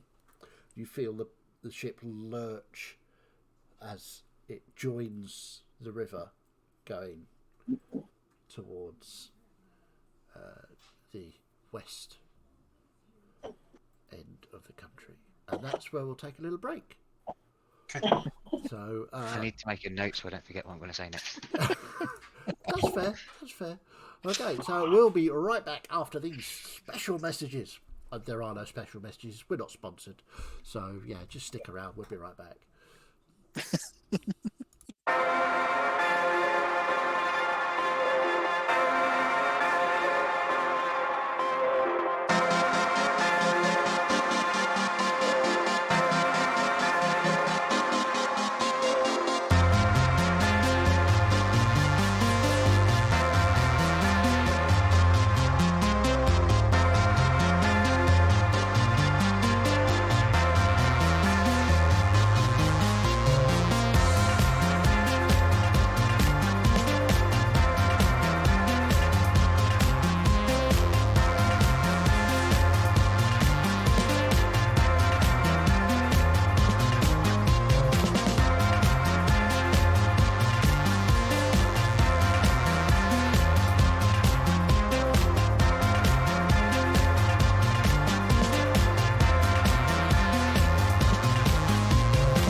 And welcome back. We hope you enjoyed that slightly longer than normal break.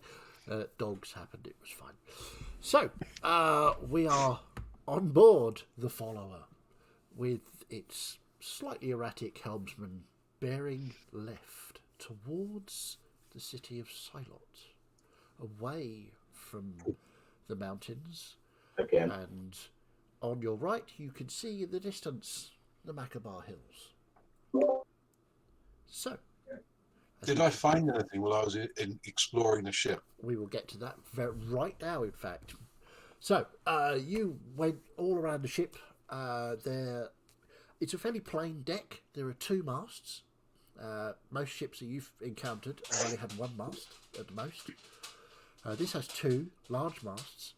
It has a foredeck, an aft deck where the wheel is, and a centre deck with a set of stairs that go down into what appears to be a lower deck with rooms. You open a couple of doors. They are basically all appointed the same. There are hammocks in the rooms. There are storage chests. You flip open a couple of them. They're empty. And then there's another set of stairs that go down even further into some sort of cargo area. There's nothing here at the moment, but you could certainly store a lot of stuff down here. That is what you find. There are the normal ship accoutrements. There's no... It's weird. There are no ropes, spare ropes anywhere. There's no spare sails. You would expect equipment to be on a ship of this size. I wouldn't. No, you wouldn't. But normally, you don't find any of that. There are no ropes. There are no spare sails. There is nothing. There's no food. There's no water. There's nothing. Well, if there was a bar, this would be a very good floating inn. Because it's got rooms and stuff, and it's got spaces and stuff. It's quite cool. But there's no bar. We should open a bar. Oh yeah, we could turn rooms into a pub. I mean, if you get your own ship, you could do that. You're not doing it with this one. We don't have to. Honorary dwarf, are you? I think I'm doing quite well because I'm protecting my investment. Don't tell that dwarf talk to me. It says exactly like the dwarf talk. He's just jealous he can't grow a beard. Exactly. And I just hold my arms out and there's just fur. And I'm like, when you can grow a beard this good, come back to me. Actually, Trellador's beard is, sort of down here now. It's sort of slightly darker than his hair, but it is definitely a Trellador beard. How short is he now? Because he was slightly taller than me to begin with. Do you want to go stand next to him, see how tall he is? Okay.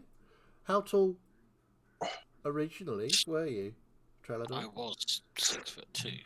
No. Okay, so he's... You're now 5'9". Yeah, so Snow's 6'3", and he's just like... Florian's taller than you. Looking at him, he is... Although he was tall, all that sort of bulk seems to have gone to, and he's wider than you remember him. Mia's just taller than him now. Yeah, it's weird, Trellador. People seem to have grown lately. Melissa is taller than him even without the heels. You know how they say your characters become like you? He's literally becoming like me. Yeah. Let's just hope he doesn't get the dinosaur arms, otherwise swinging the axe might be problematic. Yeah. So at least he's turning into the right shape now, like a normal person. I mean, we need to talk about this, Yorick.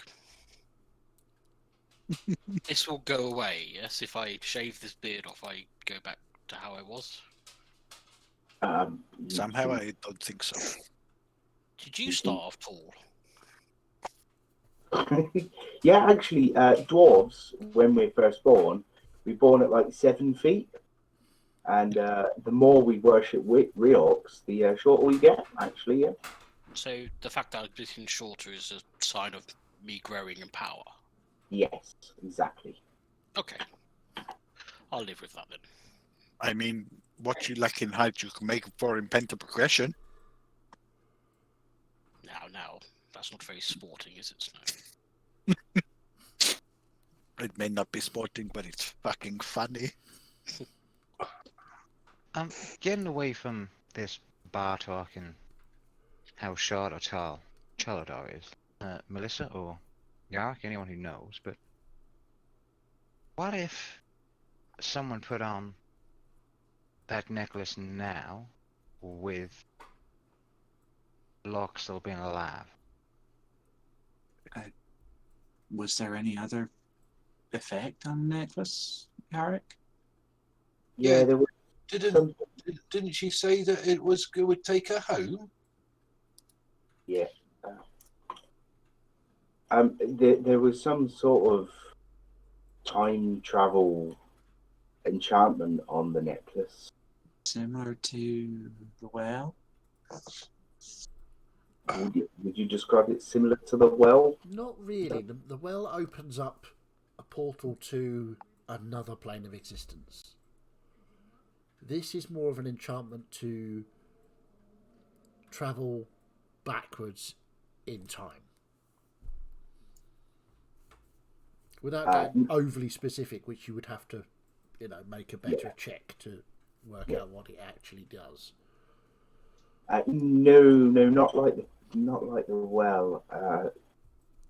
It's difficult to explain, but I don't really understand it. The well just takes you to different planes of existence, whereas this takes you back in your own timeline. Okay.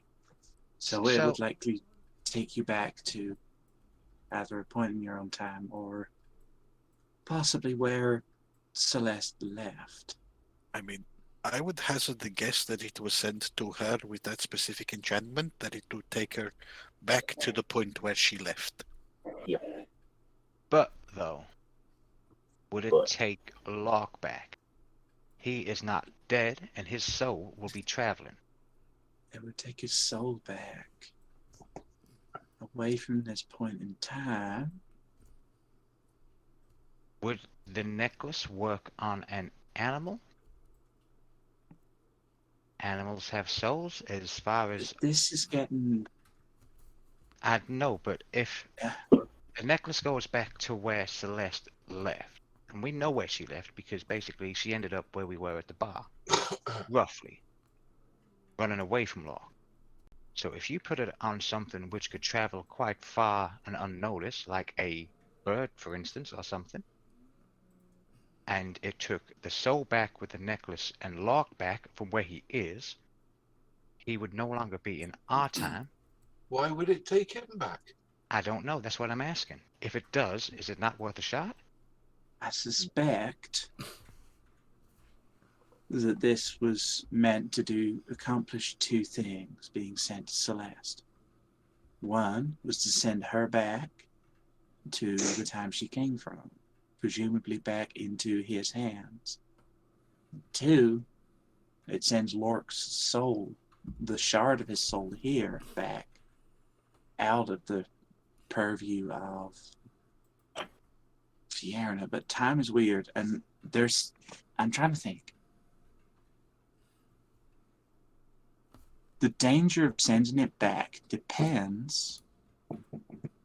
There's so much to consider about this thing. What if the necklace goes back? That means there's a part of Lork's soul that's back in the past, Celeste place, time. And if Lork dies here, he can use that part of his soul to move into another body. And wouldn't that be in the same time as the necklace? So he can use that to take his consciousness back into the past. But no, I don't think that's going to happen because Locke has lived this long. Okay. Celeste left, and Locke carried on living to our time. But I'm thinking my next question is, the problem is we don't know where we can place what happened to Celeste and where we can place this conflict with Fiona, the war over Helloran. Okay. I'm going to lay this out very simply for you. We know three things. Number one, that is a phylactery. Number two, it has a portion of a necromancer's soul in there. We are assuming Lork. And number three, he wants Celeste to put it on and go back to her time. Beyond that, we don't know how it functions, what will happen if she does do it, and what will happen if he now dies here and the necklace is in the past with Celeste. Okay. It is very, very pointless to keep going round and round about this because we don't know how this magic works. I think you just smash it. Okay. Either. What are you suggesting then, Snow? That we decide what we're going to do with it rather than speculating on what it actually does. We Especially can't if decide you- what we're going to do with it until we know what would happen. Can I ask a With question it. here? Of course you can. So, magic is very well known in our time. It's just that deities aren't, right? Mm-hmm. So, through my reading and everything, not specifically about phylacteries, but unless anything pops up with, I suppose, how I roll. But do I know that if you had something to travel back in time, that there could be a specific place or time to go back to, or is it just one of the other? That basically, so say like it came from 475, you would go back to 475 at any point, or would, if you had a specific place to go back to, i.e. like an abode or 1357 on the 15th of 475, would it do that? What you're asking about the time travel spell? Yeah, well, not the spell, but if I've come up across anything about reading across that, of whether the specifics was of it will take you home or it will take you back to like a That was a specific point. Without full force fitty being, question. without being a wizard, specific reading on time travel Would be would very be well beyond yeah. you. It's No, not that's fair. something No, that's you fine. would have researched. I'm going to say. I Yeah, mean, that's cool. map making, theological history, yeah, but time travel spells, no, I don't think so. Nice thought though. I still say we smash the bloody thing and get done with it. What does Especially if Celeste he's think? using it to track us. You're keeping very quiet about this, considering it's your box.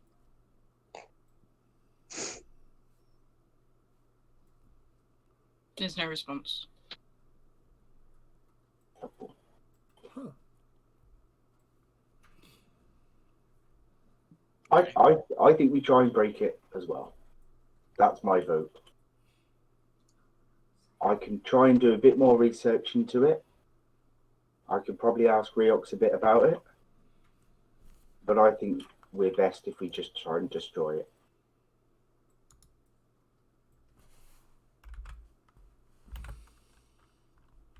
Any counter thoughts? If we destroy it though, and it happens, it works. I'm not saying it will, but that gives Fiona full control of his soul. Another thing which, correct me if I'm wrong, makes him more powerful again. Does it? And what if that's the what if that's the prophecy? That's Well, the the question. prophecy implied that Fiona was coming to collect Yeah, is it around this year. So his soul, or is it me, Trello, my sister, and whoever else is involved? honestly, without asking Lorx or Fiona herself, no clue. Try. Precisely why I don't particularly like messing around with magical artifacts we don't know the origins of. And I linger with my view on Snow for a moment while I say that. Celeste, Think while about it. all this is going on, you withdraw into yourself ignoring the chatter around you, just becomes background noise. Not even that, just a hum. You reach out with your mind. Explain to me exactly what you say, how you reach out, what are you doing? I'm just going to focus on her temple. Okay. Where we went before. Sure. And sort of almost imagine myself standing in the temple and just calling out her name over and over again, trying to get a response. So you think about the temple and call out her name, and you open your eyes and you're in that very comfortable waiting room with the comfortable chair, a cold glass of wine on the stand in front of the chair. It looks slightly different this time. There's no sofas with dwarves on drinking beer. There's just you, glass of wine, comfortable chair, and a voice that says, "Ah, visit me once more. How very strange. What brings you to the house of death? Please, take a seat." And you see her slowly apparate in front of you. This young, dark-skinned woman with the curly hair that you saw last time. Exactly the same. Smiling visage. So, you have a question? Why me? Well, what does he want with me? What does who want? Lork. Oh, the necromancer. Well, who can say? Necromancers are very strange. But his time will come. Everybody's time comes eventually. No matter how long they put it off, it always happens. It's inevitable. I am inevitable.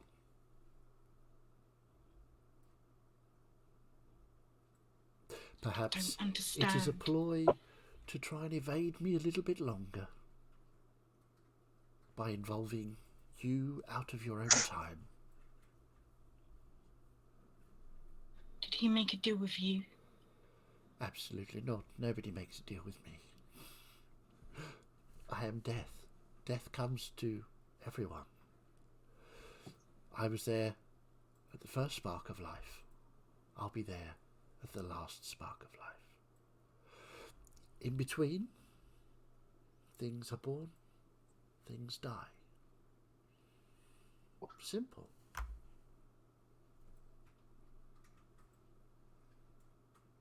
You don't know what he wants with me? No, I'm sorry.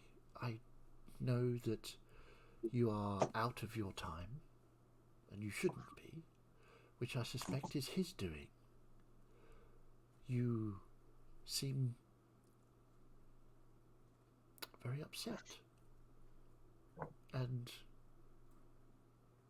I don't think there's any need to be. You have friends. You should have a wonderful life. If you go back to your time, you will live there. If you don't, you will live here. It makes really no difference to me. Your life will end, and you will go exactly where you believe you are going to go. As I have said before,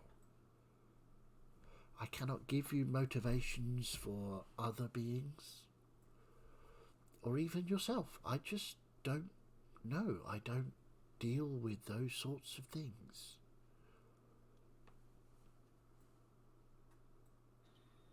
Is there anything you can do to help me?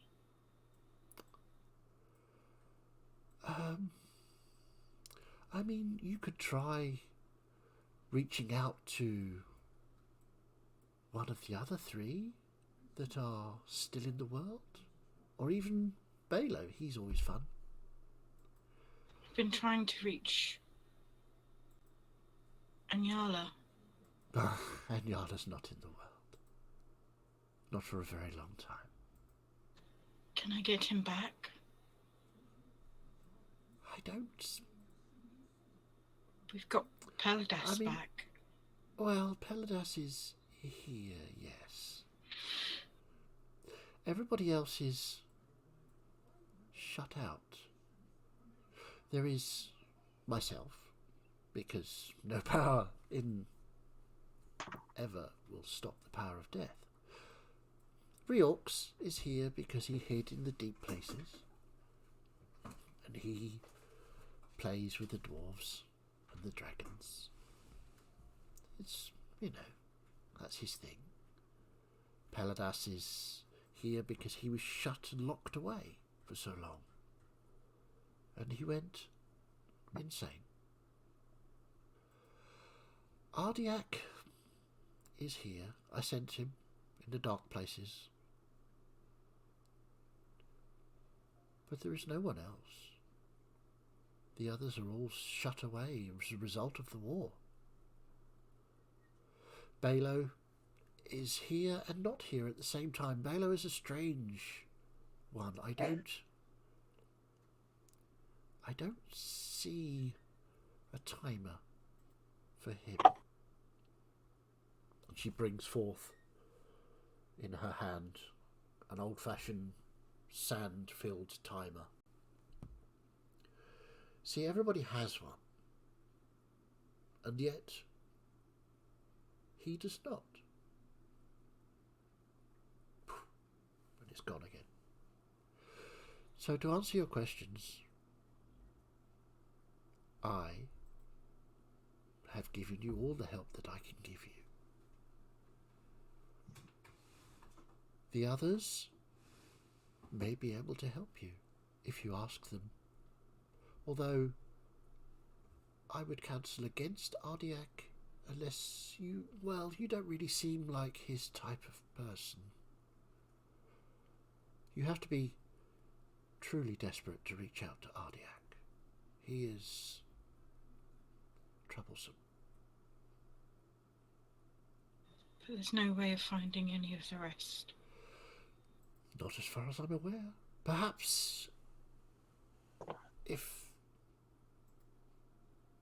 the barrier is weakened, a temple is raised, maybe. But What about again, your mother? Mother is always here, but unreachable. She sleeps the sleep, not quite of the dead, for everything lives through her. But one day she will die, and I will be there. She will be the last. And she brings forth another sand timer. And this is beautiful, covered in vines and leaves and flowers. And there are animals scampering across the top of it. And it is still full of sand at the top. There's sand at the bottom as well, but the top looks to be completely full. Now, there will be my final challenge. So, unless you have any other questions, you are welcome, of course, to stay here as long as you wish. Although, I suspect it may get very dull for you. The living don't tend to last long. Here they want to go back to the world as soon as possible, I find. Can I stop Lork by breaking my own hourglass? No. If you break your hourglass, it grows anew until it is your appointed time. And nobody knows their appointed time.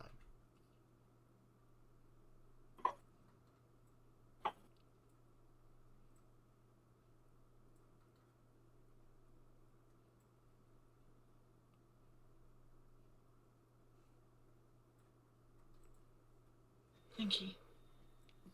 You are welcome. I don't think I've really helped very much, but I don't think I can, unfortunately. Still, enjoy your stay. She vanishes.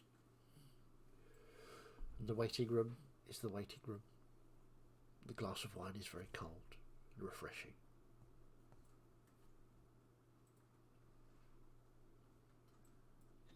I'll try and close my eyes and bring myself back. Okay, we'll leave that there for a second. So, absolutely.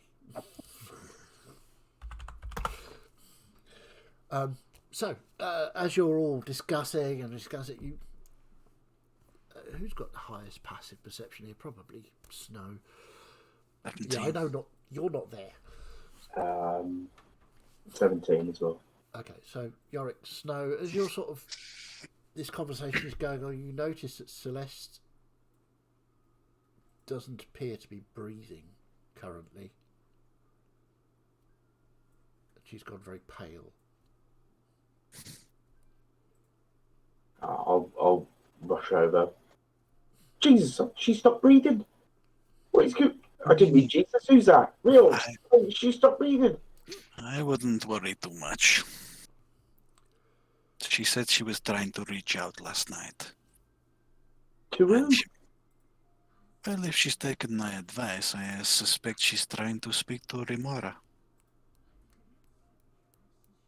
So she's currently sort of In between places. Not truly dead, but not alive either. Yorick, are you looking for a pulse, etc.? I am going to go and look for a pulse. Yeah. There is no pulse. She's technically dead. I wouldn't worry too much, Yorick. It will be fine. If you want to keep a watch on her, carry on. You're fucking insane, mate. I don't get you. Thank you for saying that. I'm dead, and you're just like, yeah, it'll be fine. I I'm probably gonna like cast sat down. like spare the dying on her. Okay. Just a cantrip. Yeah, So I probably sat cast- down next to her. Spare the dying on her. I'm going to go and sit on the stairs to the foredeck. Okay. And just watch. How much more insane does Snow come across, by the way? Incredibly.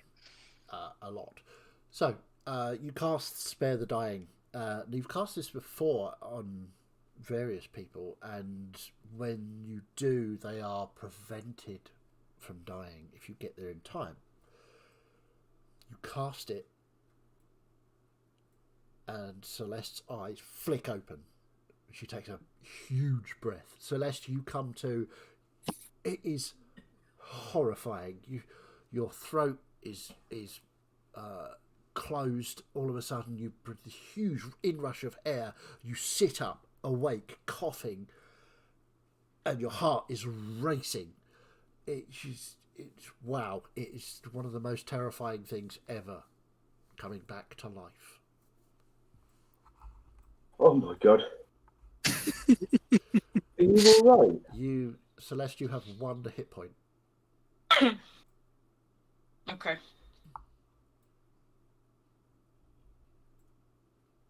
I just sort of not quite collapse on the floor, but kind of sort of struggle to move and get up and just sort of cough and lie there for a bit. Bad dream. I'll help and steady her. Yeah, I'll go up to her and use Hand of Healing on her. Hand of Healing. To give The big heel's you... coming in. Yeah.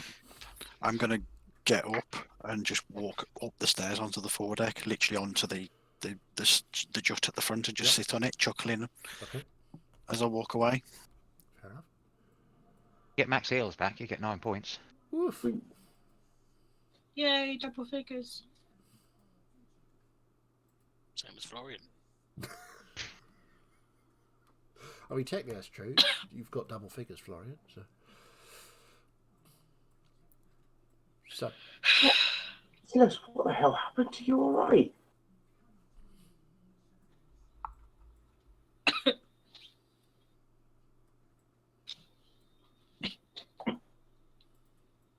I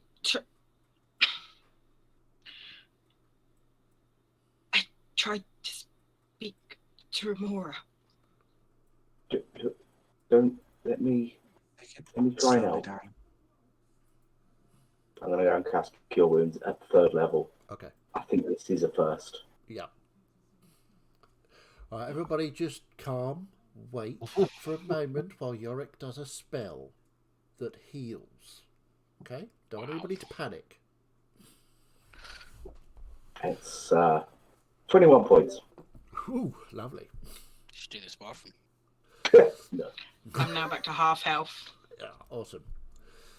Okay, so your breathing gets easier and you can... Take it easy. Did it work? I spoke to her, but it didn't help. She doesn't know why he wants me. And she says that the only gods that can help me are Ardiak, Paladas, or Reorx. That's Balo. Or Palo. Well, I think of those 4, that's pretty easy. We'll speak to Reox. We'll sort it out. She didn't recommend Ardiak. Obvious. Or probably Caladas, he's insane. Yeah. So slow those She back up. said that too. Though he does have boats. But no beards. The others are not here anymore. As in, The ones from the book. This I may tried seem- reaching out to Anyala, and that's when Ardiak found me. There's no way of contacting Lork directly, is there?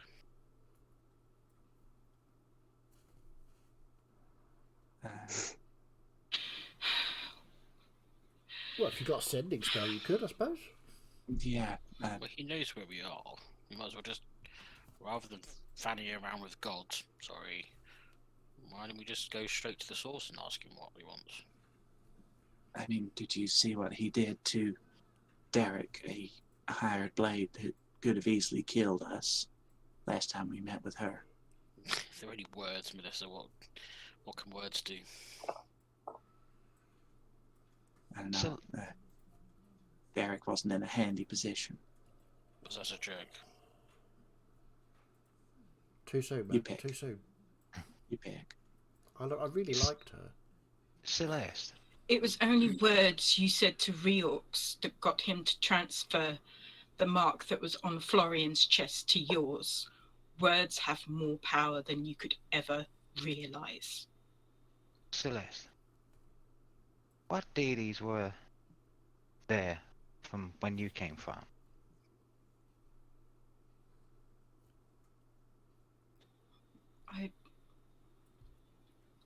Reorx was there, and I'd heard of Scenario, who is the mother. Was there any others that I had heard of? No. I mean, it wasn't really your thing, gods.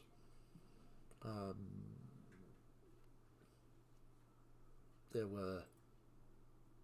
You'd heard that other people have followed gods, but not really your thing. It was not really something that the elves really bothered with. Our power has always been more natural, less deity. So you said that they're not the deities. I mean, maybe for you, but definitely for us, they're not here. They're unreachable. Remora spoke of a war in which most were locked away. She doesn't know how Ardiak avoided it. But she said that Reorx hid deep in the mountains. Strategic retreat. It worked though, didn't it? None of you have heard of this war among gods, have you? I mean, I'm looking at. I'm assuming that Remora is referring to the war that the Madame and Madame has told us of. Peladas got locked away, and it drove him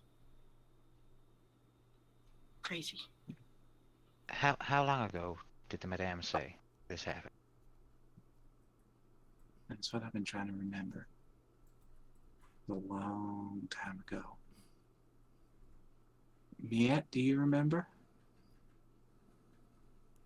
A Celeste long time ago. Possibly. Did I hear of a war between gods, even if I didn't know the gods involved? Nope.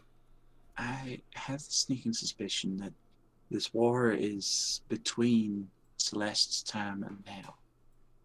Especially if Celeste, you don't recognize any of these except for Reorx and Scenario? Is it? Scenario is the mother. Right.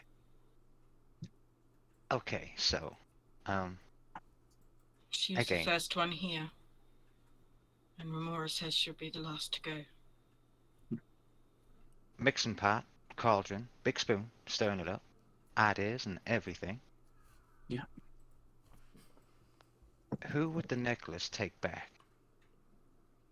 The Whoever person who wears put it. it on, or whoever wears it and anything that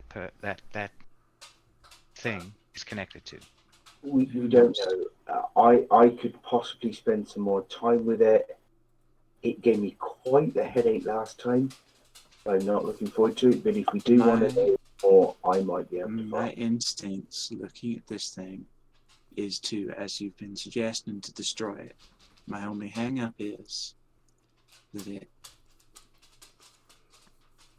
it takes away Celeste's possibly only opportunity to get back home. I don't want to. You sure? It was where I lived.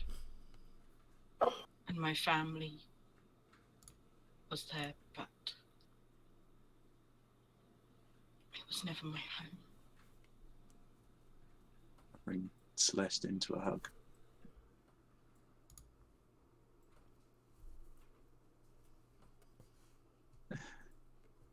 Yarick, do your thing. See if you can get you and Reorx can crack it and destroy it and give Lorx a punch to the gut. Yorick, Yeah.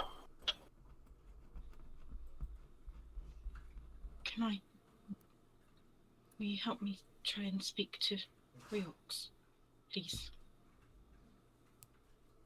Yeah, of course. Of course. I'll just look on. Like,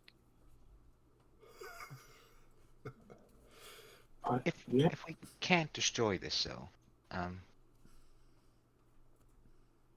what would happen if we did drop it in the well and send it to a completely different plane? It would be unreachable, and Lorx's soul, the portion of it that there was, would probably be never reachable, never attained.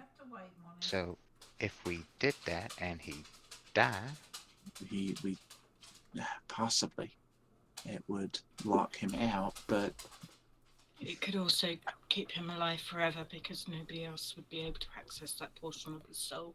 Maybe that. We just don't know. we have no idea. And I didn't particularly study necromancy, mostly Bear with because me 2 minutes, guys. okay, I never studied necromancy because, not something you do. Not a nice topic. Well, my only options are the gods that are available now, and Remora can't help me. And the most sensible of So those is sorry. The Reorx. benefits of having an elderly dog. The most sensible one of those options is Reorx. Well, I've already had a conversation with Ardiak. I don't particularly want to do that again No. anytime soon. Especially not if he's working for or working with Lorx.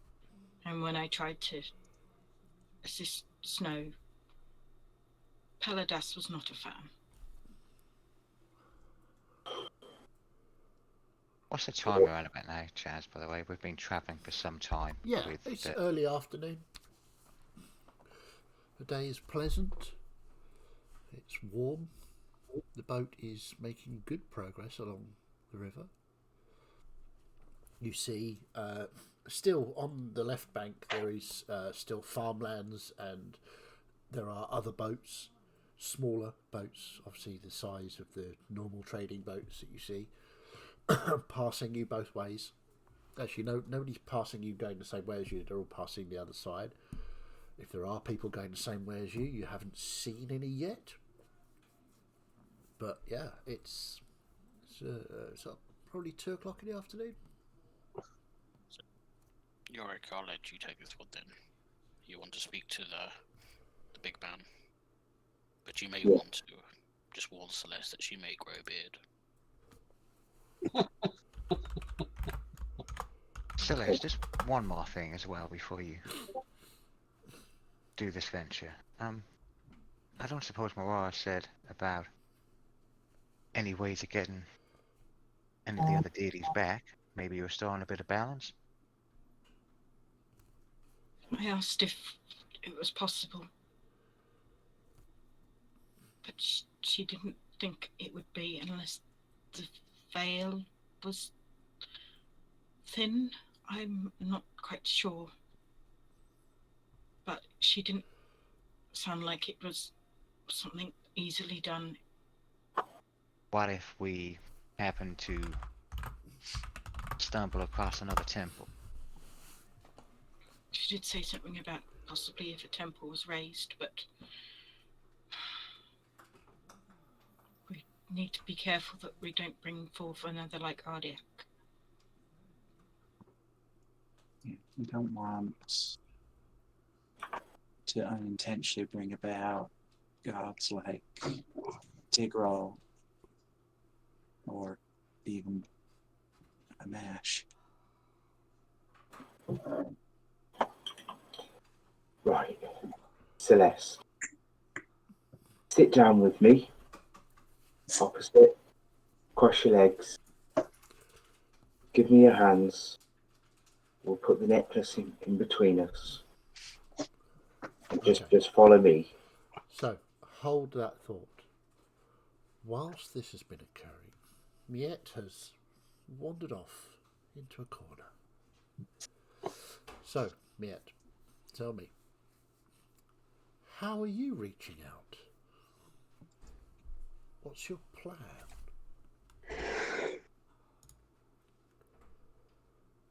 I have fuck all in my inventory at the moment.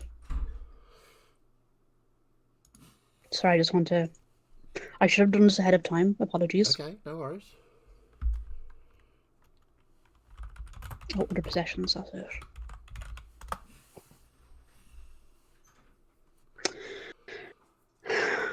I'm going to take out the demijohn of spirits that I took from words. Minhill, Darcy,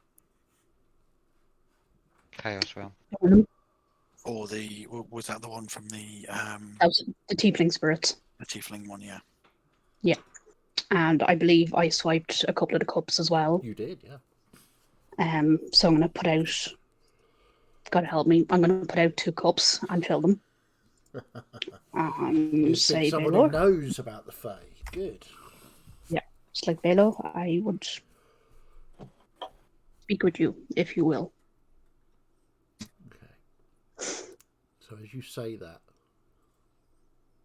you concentrate really hard on Balo, the last form you saw of him.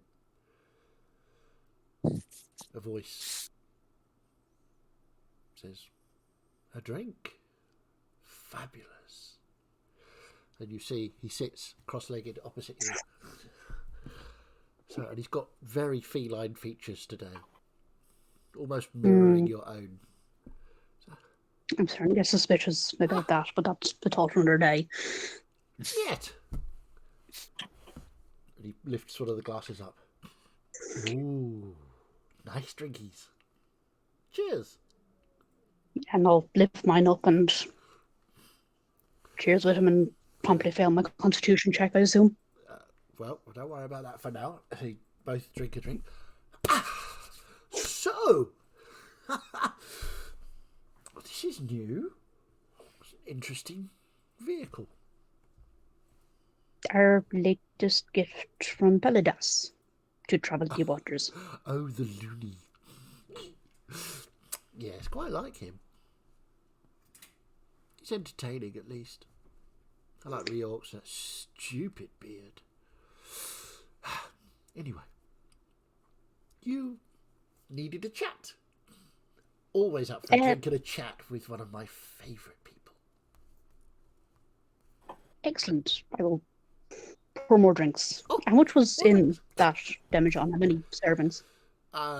You've got Or plenty. shall we just assume it's sufficient for the conversation? You've got plenty to be going on.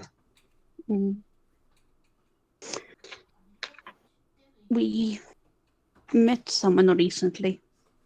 Oh? Probably someone that you know. I do know a lot of people. It is true. I'm very You do. socially mobile, you know. I know everyone. Of Everyone course. knows me, at least. That I've heard. Yes.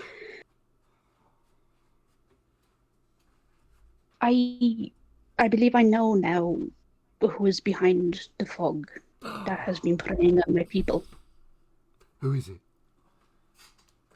Ardiak. Ooh, Shadow Boy. He's fine. Although he's a bit drippy. Especially when it goes all foggy. Oh, fog, yes, of course. All falls into place now, obviously. I knew that anyway, you know. I do like your I was whiskers. wondering, Sorry, yes, go ahead. I'm sure you could copy them if you like them that much. You see as he Excellent work. draws his hands, his whiskers up here. What I wanted to ask you was when he appeared to us last night, Yes. he said that I was one of the chosen. Well, yes, you're one And of that my he was chosen. too. Obviously. You see, So- Ardiak was a pain. Although he was nominally on our side, he does like to play in the dark. So, you know, when he's just one of those. He's so edgy, you know. So, oh, I'm in the dark, I'm all scary. He's not really. Well, he is a bit, I suppose, if you're mortal. But the point is that he was nominally on our side. But if you were truly desperate, you would reach out to him for assistance. Not something I would recommend, because he's just so, well, you know, full of edge. Oh no, I didn't reach out to him. Oh, that's good. I Because reached out to you. I would have saved my sensed sanity that, for and I you. would have come along to stop you from doing that, because you're mine. Okay? I see. Pour another drink. Lovely. So we are chosen because of the deal we made with you. Obviously. And something I have wanted to ask for a while, but if Fiona was to gain power to make another attempt on the lands, Right. we have no more magic to offer you. So what would happen? Well, Fiona can't make... Well, you see, Fiona thinks that she is getting the upper hand here, and she's not. Because, I'll tell you a little secret, because this drink's very good. Can I have another one? Oh, please, yes. Tell you a little secret.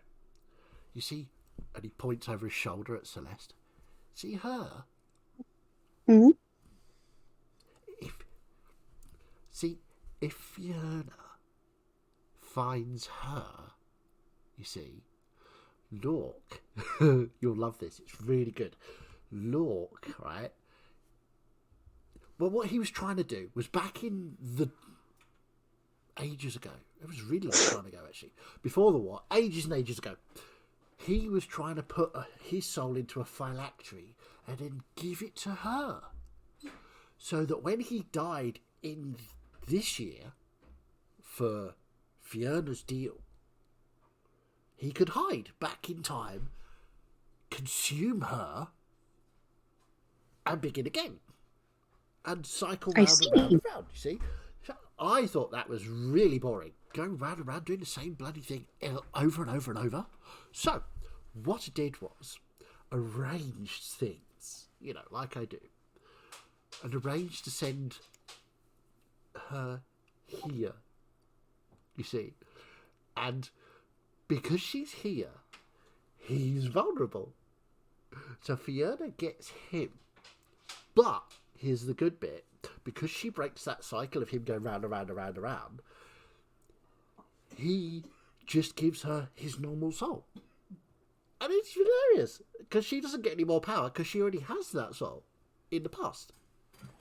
It's Amazing. It's really complicated, but, I worked it all out and it's fine. No, I trust in your brilliance. It is Obviously. an exceptional plan. Yeah.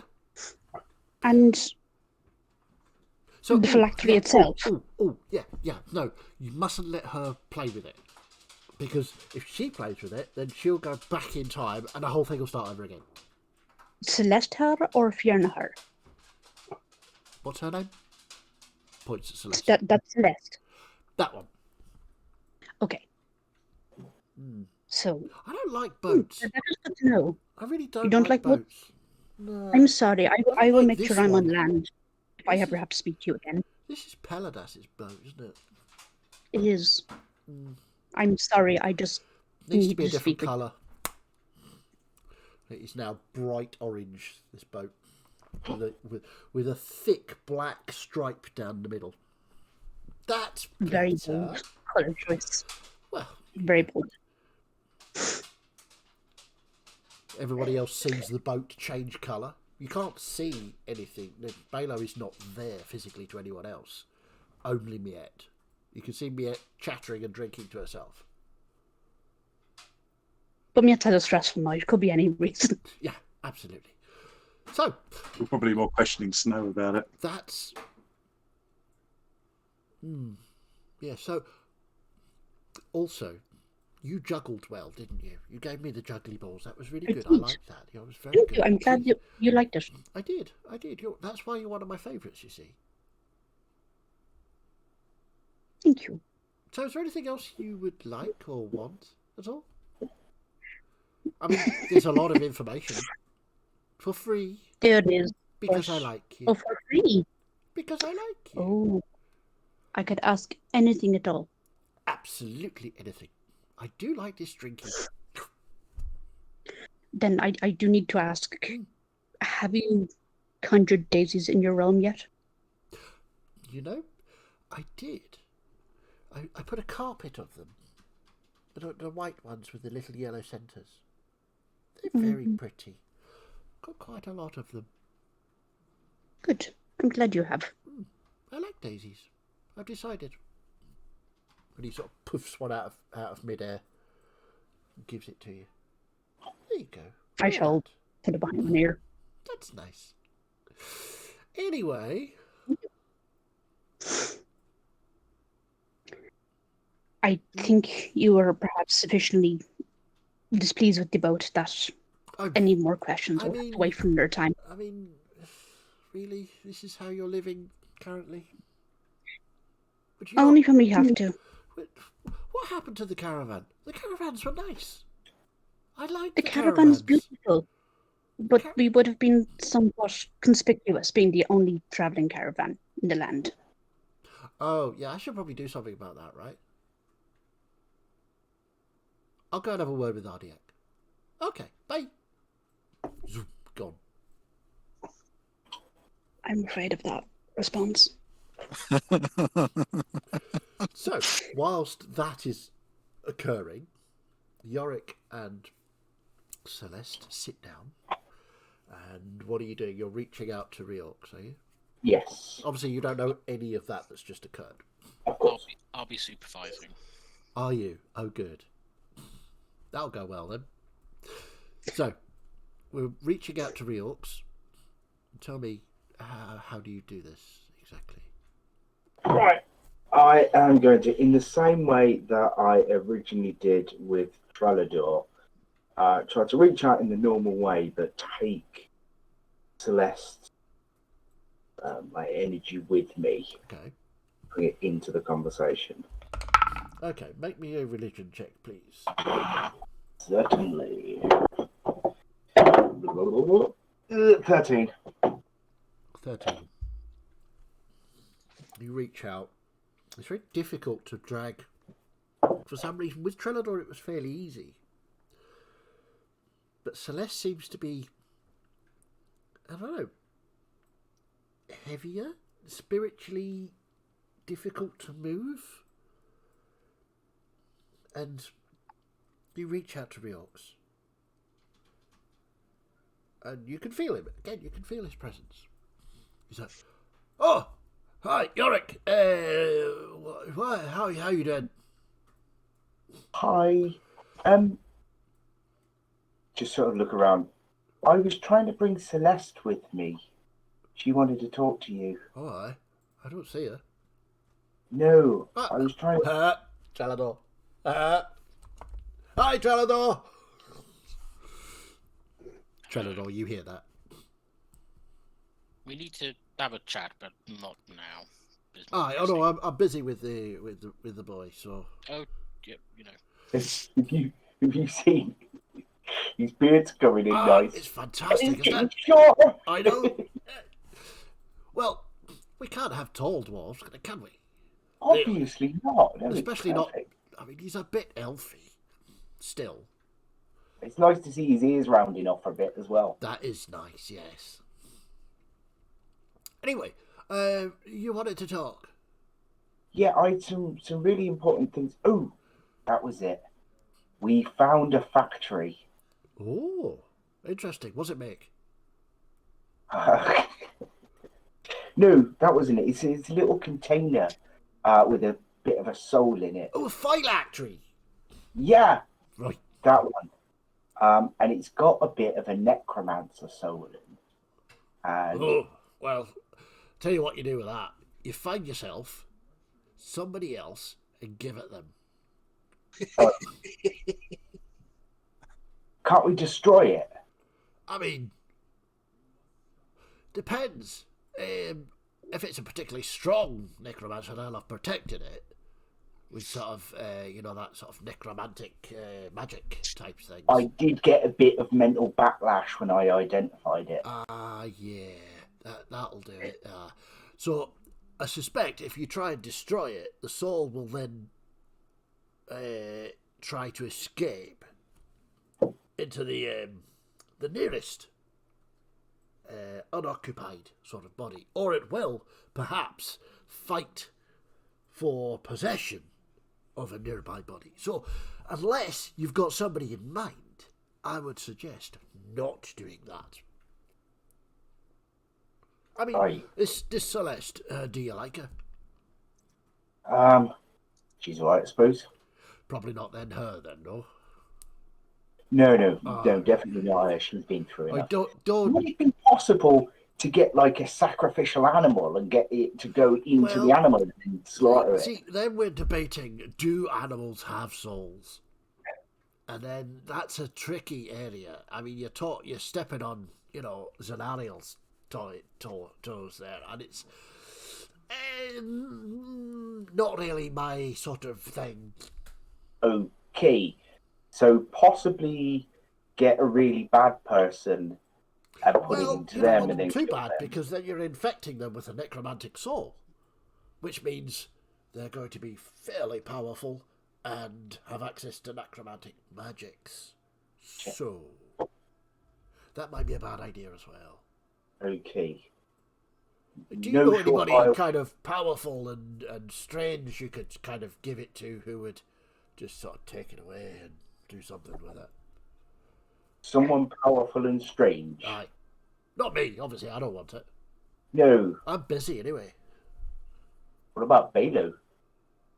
Balo?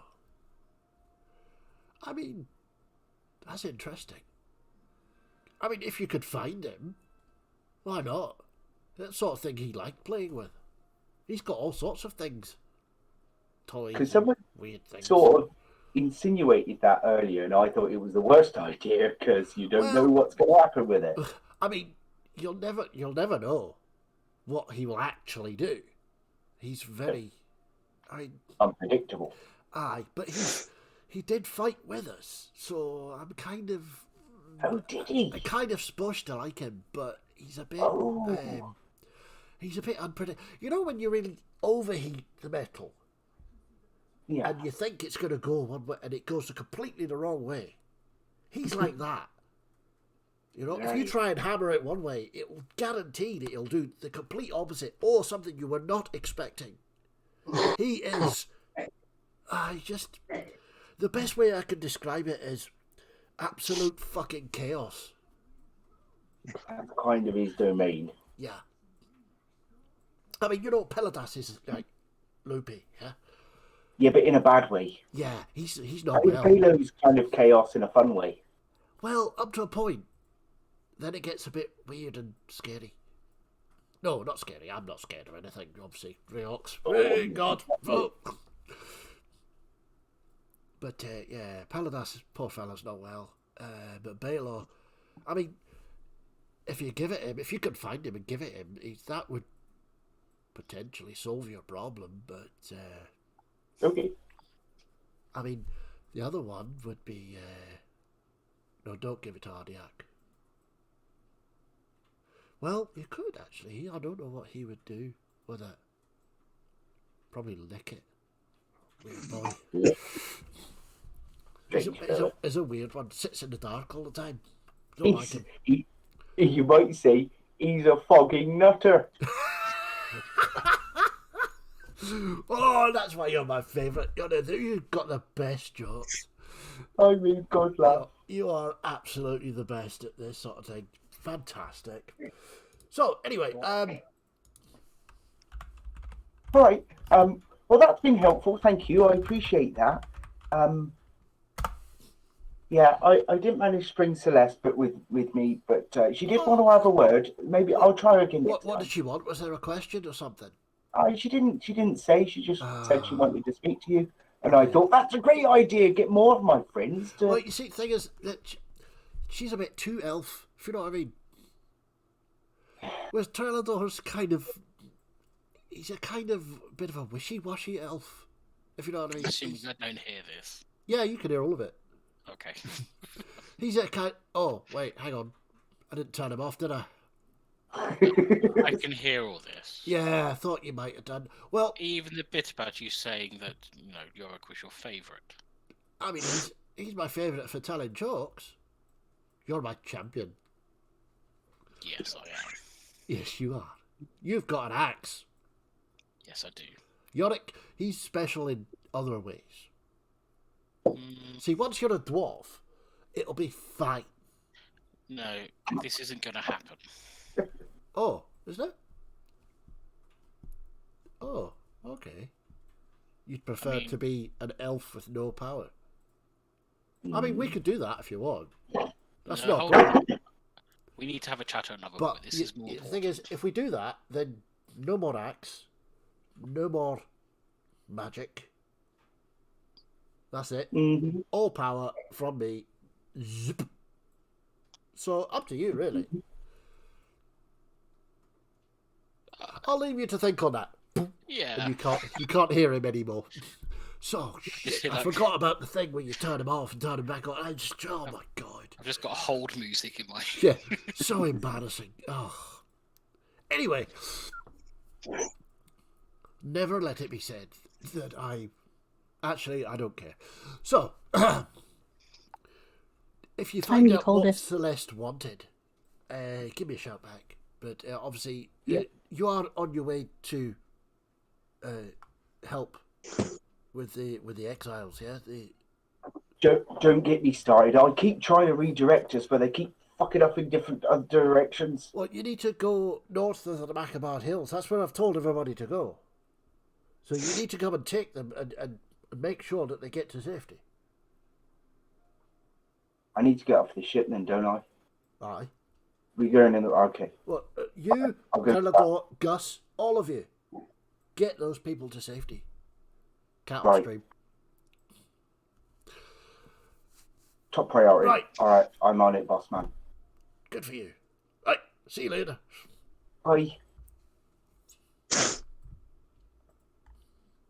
What the... Okay. So, as you come I back... kept waiting for the ship to change colour during that conversation. Yeah.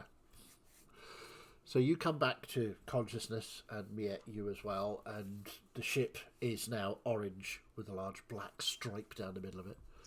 Snow, is the whole color changing thing just a new thing of this belt? Snow's not paying attention to you. He's basically balanced out on the bowsprit. I will wander back over to the group. I I didn't. mean, it's No, sorry. I had some performance issues. It won't happen again. I promise. I need to speak to everyone. We need to. I don't know where everyone is in relation to Well, what we were basically, doing. everybody's kind of gathered in the middle, apart from Snow, who's right out at the front of the boat. Okay. Right, everyone, we need to go the other way. Why? Oh, what? Reorx has said specifically that we need to go and help dwarves that are fleeing from the fight and they're coming down the mountain. We need to go and help them. So we need to go and help them. If Snow won't turn the ship around, I'm getting off and I'm going. And I'm Gus, going with you. you're with me. Yeah. Tralador, you too. You're an honorary dwarf. You're a real dwarf, not like Snow. I think that's probably the best idea right now. Because I'm going to... Sorry. I think we're, as much as Salad is probably a nice city, I feel like there's not much we're going to learn from libraries. Other We than can go and Drummond, help some people. Just to and confirm, helping people would be good. where are we helping these refugees to?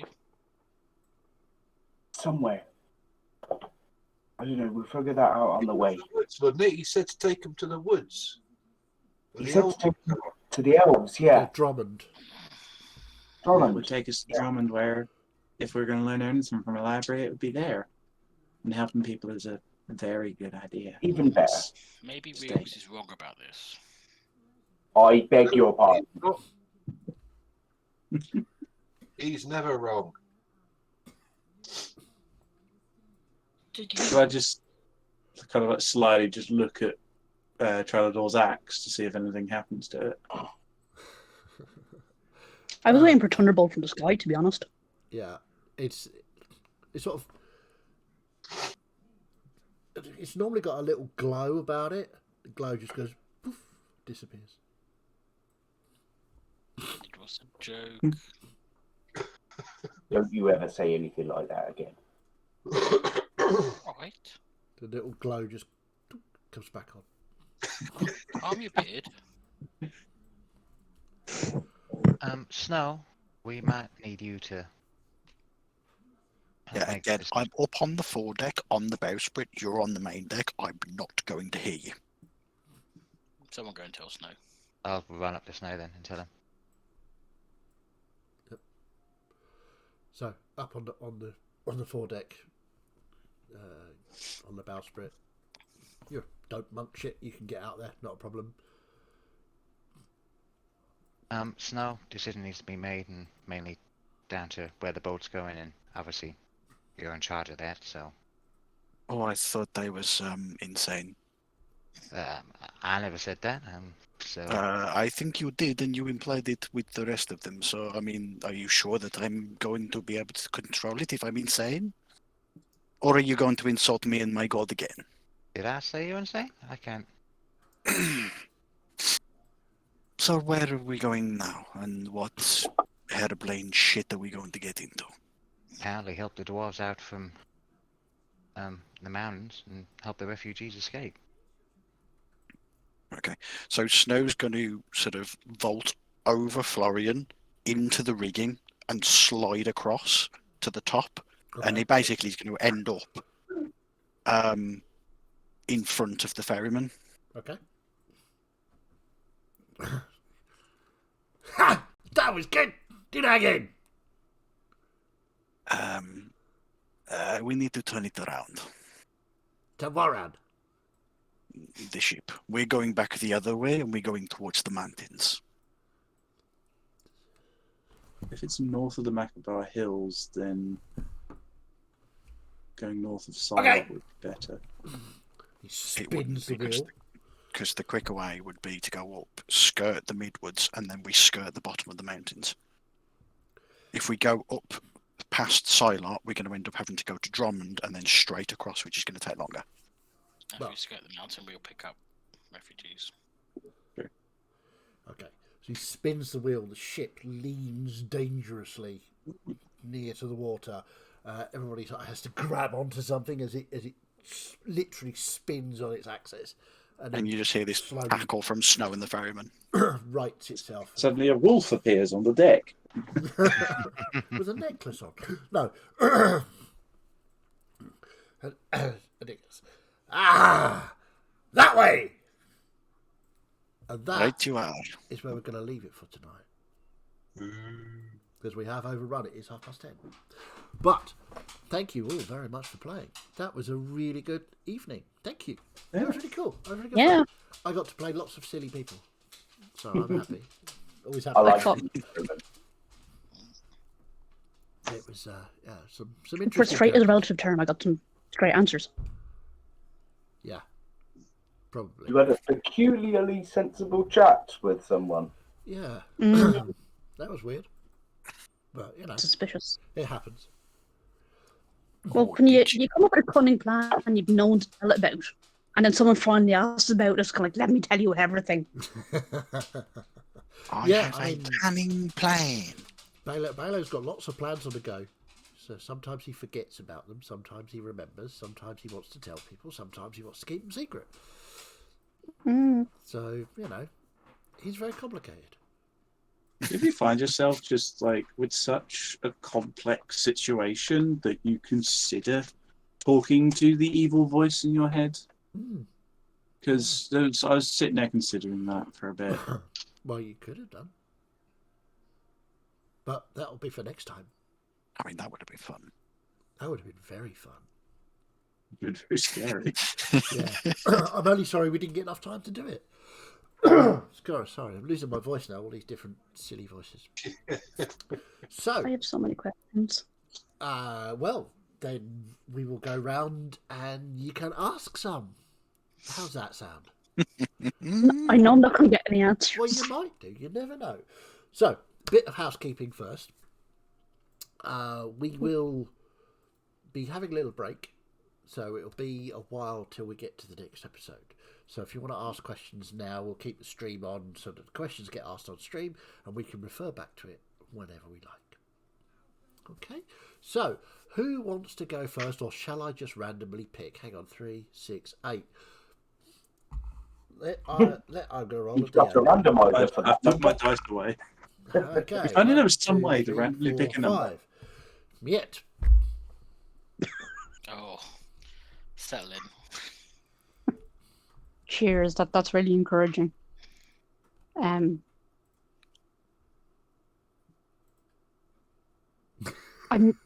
sorry. The thing that's troubling me most is the things that Ardiak said. Right. Like, I'll make sure that you're chosen again. And this is not done in the open. So it's like, what does he know about the Wandering Ghost magic? Why is the Wandering Ghost magic in direct opposition to one god?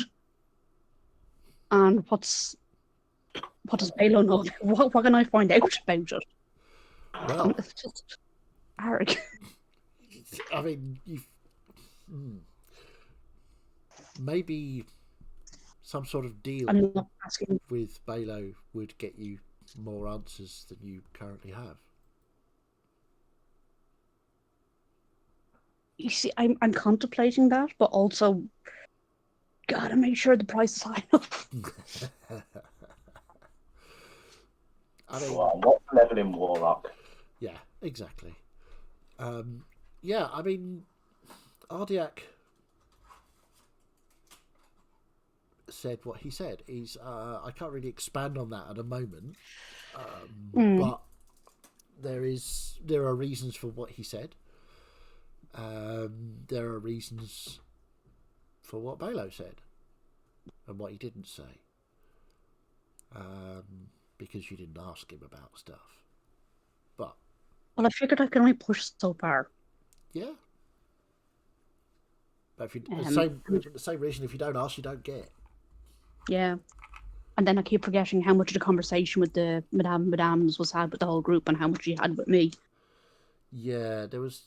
I'd have to look. There was extra back on details the that. group wasn't privy to, so I need to check Yeah, what episode that was and rewatch that part. yeah. Okay.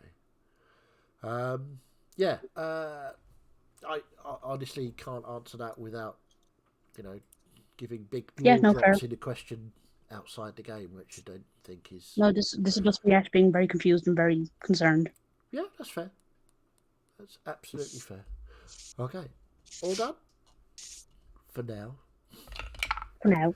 3. 1, 2, 3. Gus, got any questions? Nope. None at all. Nope. Oh wow, that was easy. That's another 3. 4. Melissa. 2 questions. Okay. If several couple members of the party now have been described as chosen, primarily by Ardiak and Balo, implying that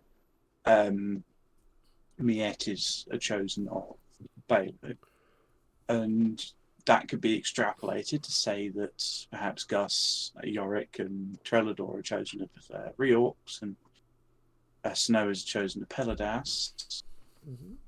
Not certain who Celeste would be a chosen of. Everything's a bit kind of dubious around her. Possibly Zenariel, but Zenariel's very much not an acting force, it seems. So the question becomes, who is doing the choosing?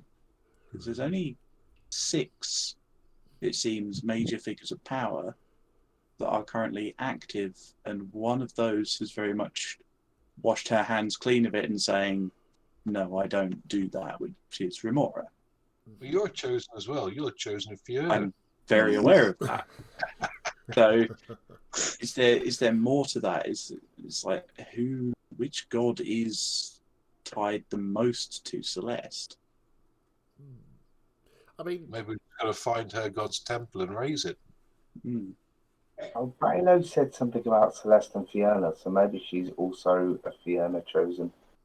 I think Celeste's related to Fiona through Remoralox. I forget the exact name. Well, if we're going to find the temple, Mortis. an elf goddess temple nature thing, it's going to be in the Elven Woods somewhere, isn't it? Potentially.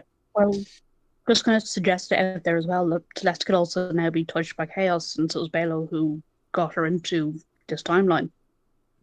Also that true. we now know. That is also Yeah, very that was much a possibility. I speculated that You did. last week. That Balo was involved in. Yeah, that's true. I remember that. The other question I have is, were the gods sealed away in the same act that sealed away Fiona? And No. are the temples being raised and the gods being brought back also weakening the hold on Fiona? Which is why she's able to start kind of seeping out a little bit. I have to say this is clearing up part of my question about what part did the party not hear about in my conversation in the Midwoods. Conversations like that I zone out of. Like, there's so many questions what I would like to ask, but I'm not going to ask any of them because I probably didn't hear 90% of those conversations what happened today. Which is You got very animated So, at one point in the Reorcs conversation, Fiddy. oh yeah. I was like, fucking ask them what time the war was. It's the only time a god has said, "Oh, that was during the war." Bam. When was the war? Yeah. You need to ask one of your party members. That's all I'll say about That's that. why I was animated. I was like, ask him. And the same goes for that question, Jay. Is you need to talk to your party members about what they know. Specifically Miette, but I Maybe, poked at I don't Miette know. a couple of times. Poked at Miette a couple of because Miette knows quite a lot of things and has had quite a lot of conversations that she hasn't actually relayed to anyone yet. Yes, but it's part of why I went to Miette with the Miette with the date. Yeah. Of like how long ago it was, because like did Madame tell us that? No, I was checking my notes a couple of times during this session, and I have no notes on timeline.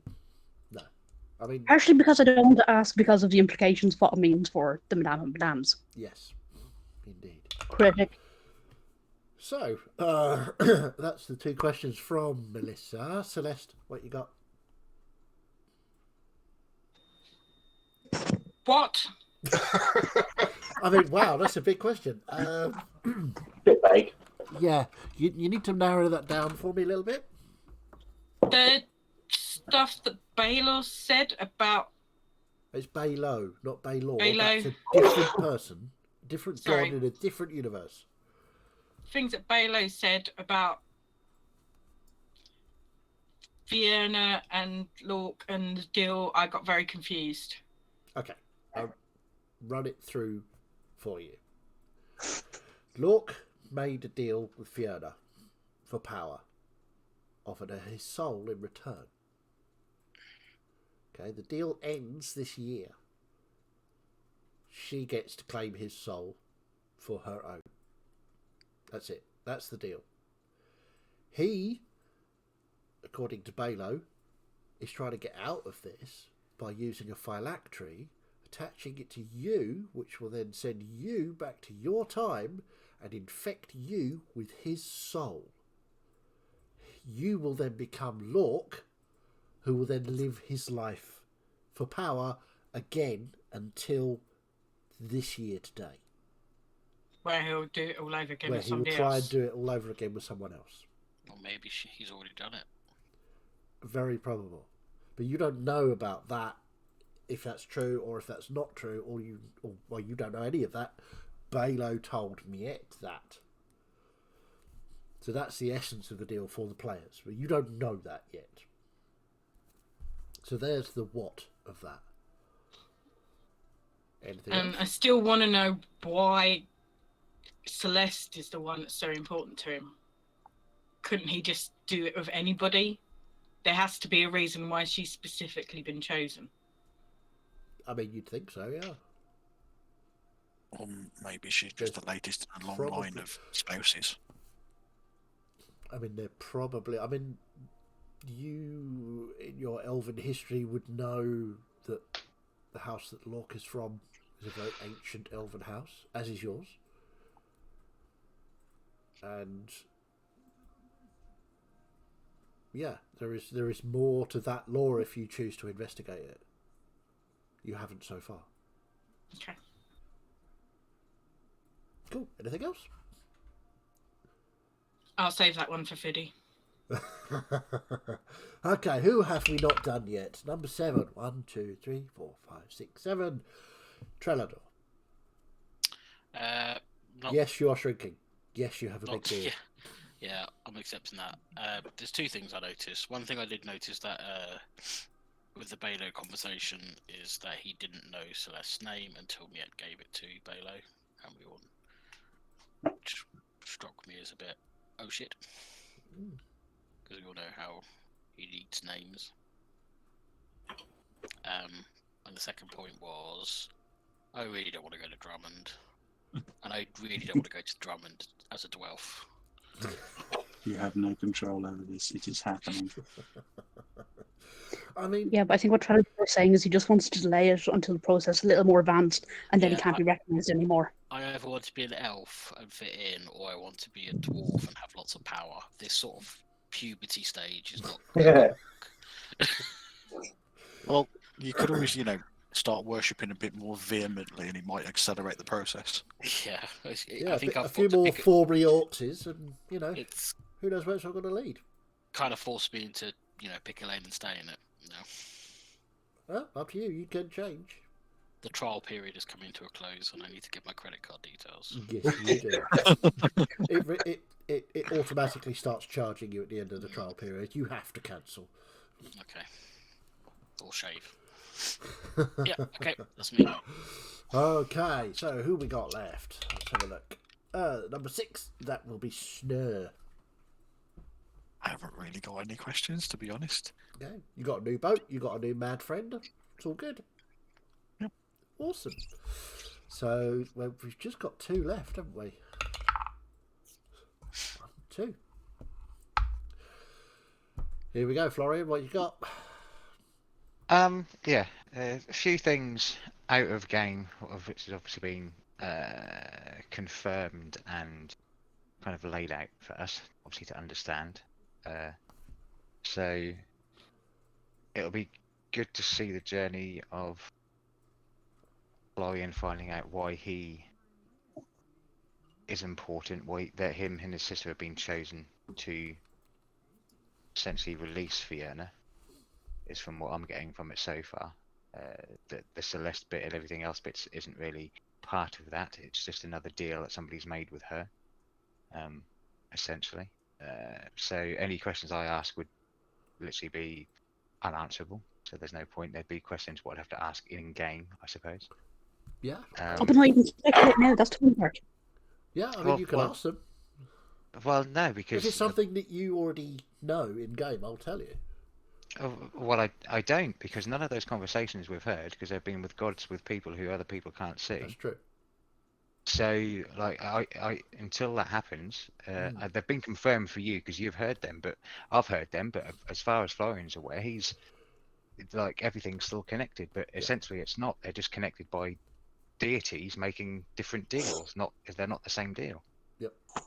So, I but see that's your interesting though. It's good to see, like, if that is found out by Florian, what progression would be made of why him and his sister, and now how Trellador is involved now, and what that means for the whole ritual thing for Fiona to become, well, it wasn't to become free, it was to be able to step foot on this realm. So yeah, it's but yeah, apart from that, yeah, love the episode, really Cool. good, Good. jaw dropping as well. And in the spirit of Christmas, do we level up? No. Okay. So, We have It's been quite a long time. all we've done is got on the boat. I mean, Yorick, what you got? I'm not sure I've really got any questions. I don't know. Yeah, no, I don't think I've got any questions. Okay. Speculations and wild accusations instead.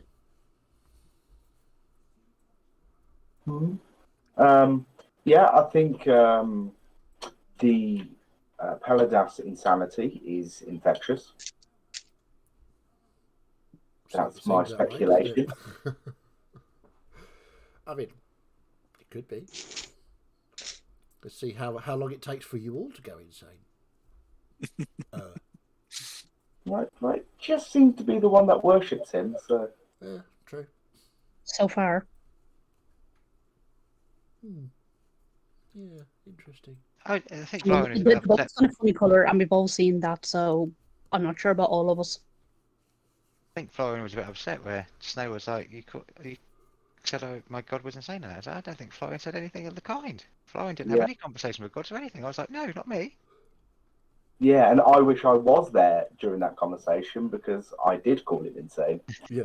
I don't wanted to advance that point. Yes. So, when was the last time you actually leveled up? It wasn't that long ago, was it? We're on session 50. 50, yeah, 58. 8. Isn't it? I think it was before. It was the break. 45. Was it? Oh, okay. Magic 60, you say? Yeah. I'm thinking not yet. Okay. What were we doing in session 45? It was before the have a look. little break we had, wasn't it? Probably talking. Yeah. There were some questions, I think. It was after we When we first met Clouds. I think so, yeah. So, Okay. Well, not yet. There is a reason for that. But we obviously will be taking a little break. Who's Yeah. next on the recap? That must be Melissa. it'd be is that me. right? Yes. Okay, cool. I've written Okay. it's time for a me cap. Oh, God. Wow. That's special. That's real Not level joke. inspiration point, Roddy. I feel like in the break, someone needs to like write a Wikipedia like mine has. Like, You want me to make it a bit beefier to kind of bring up some of the more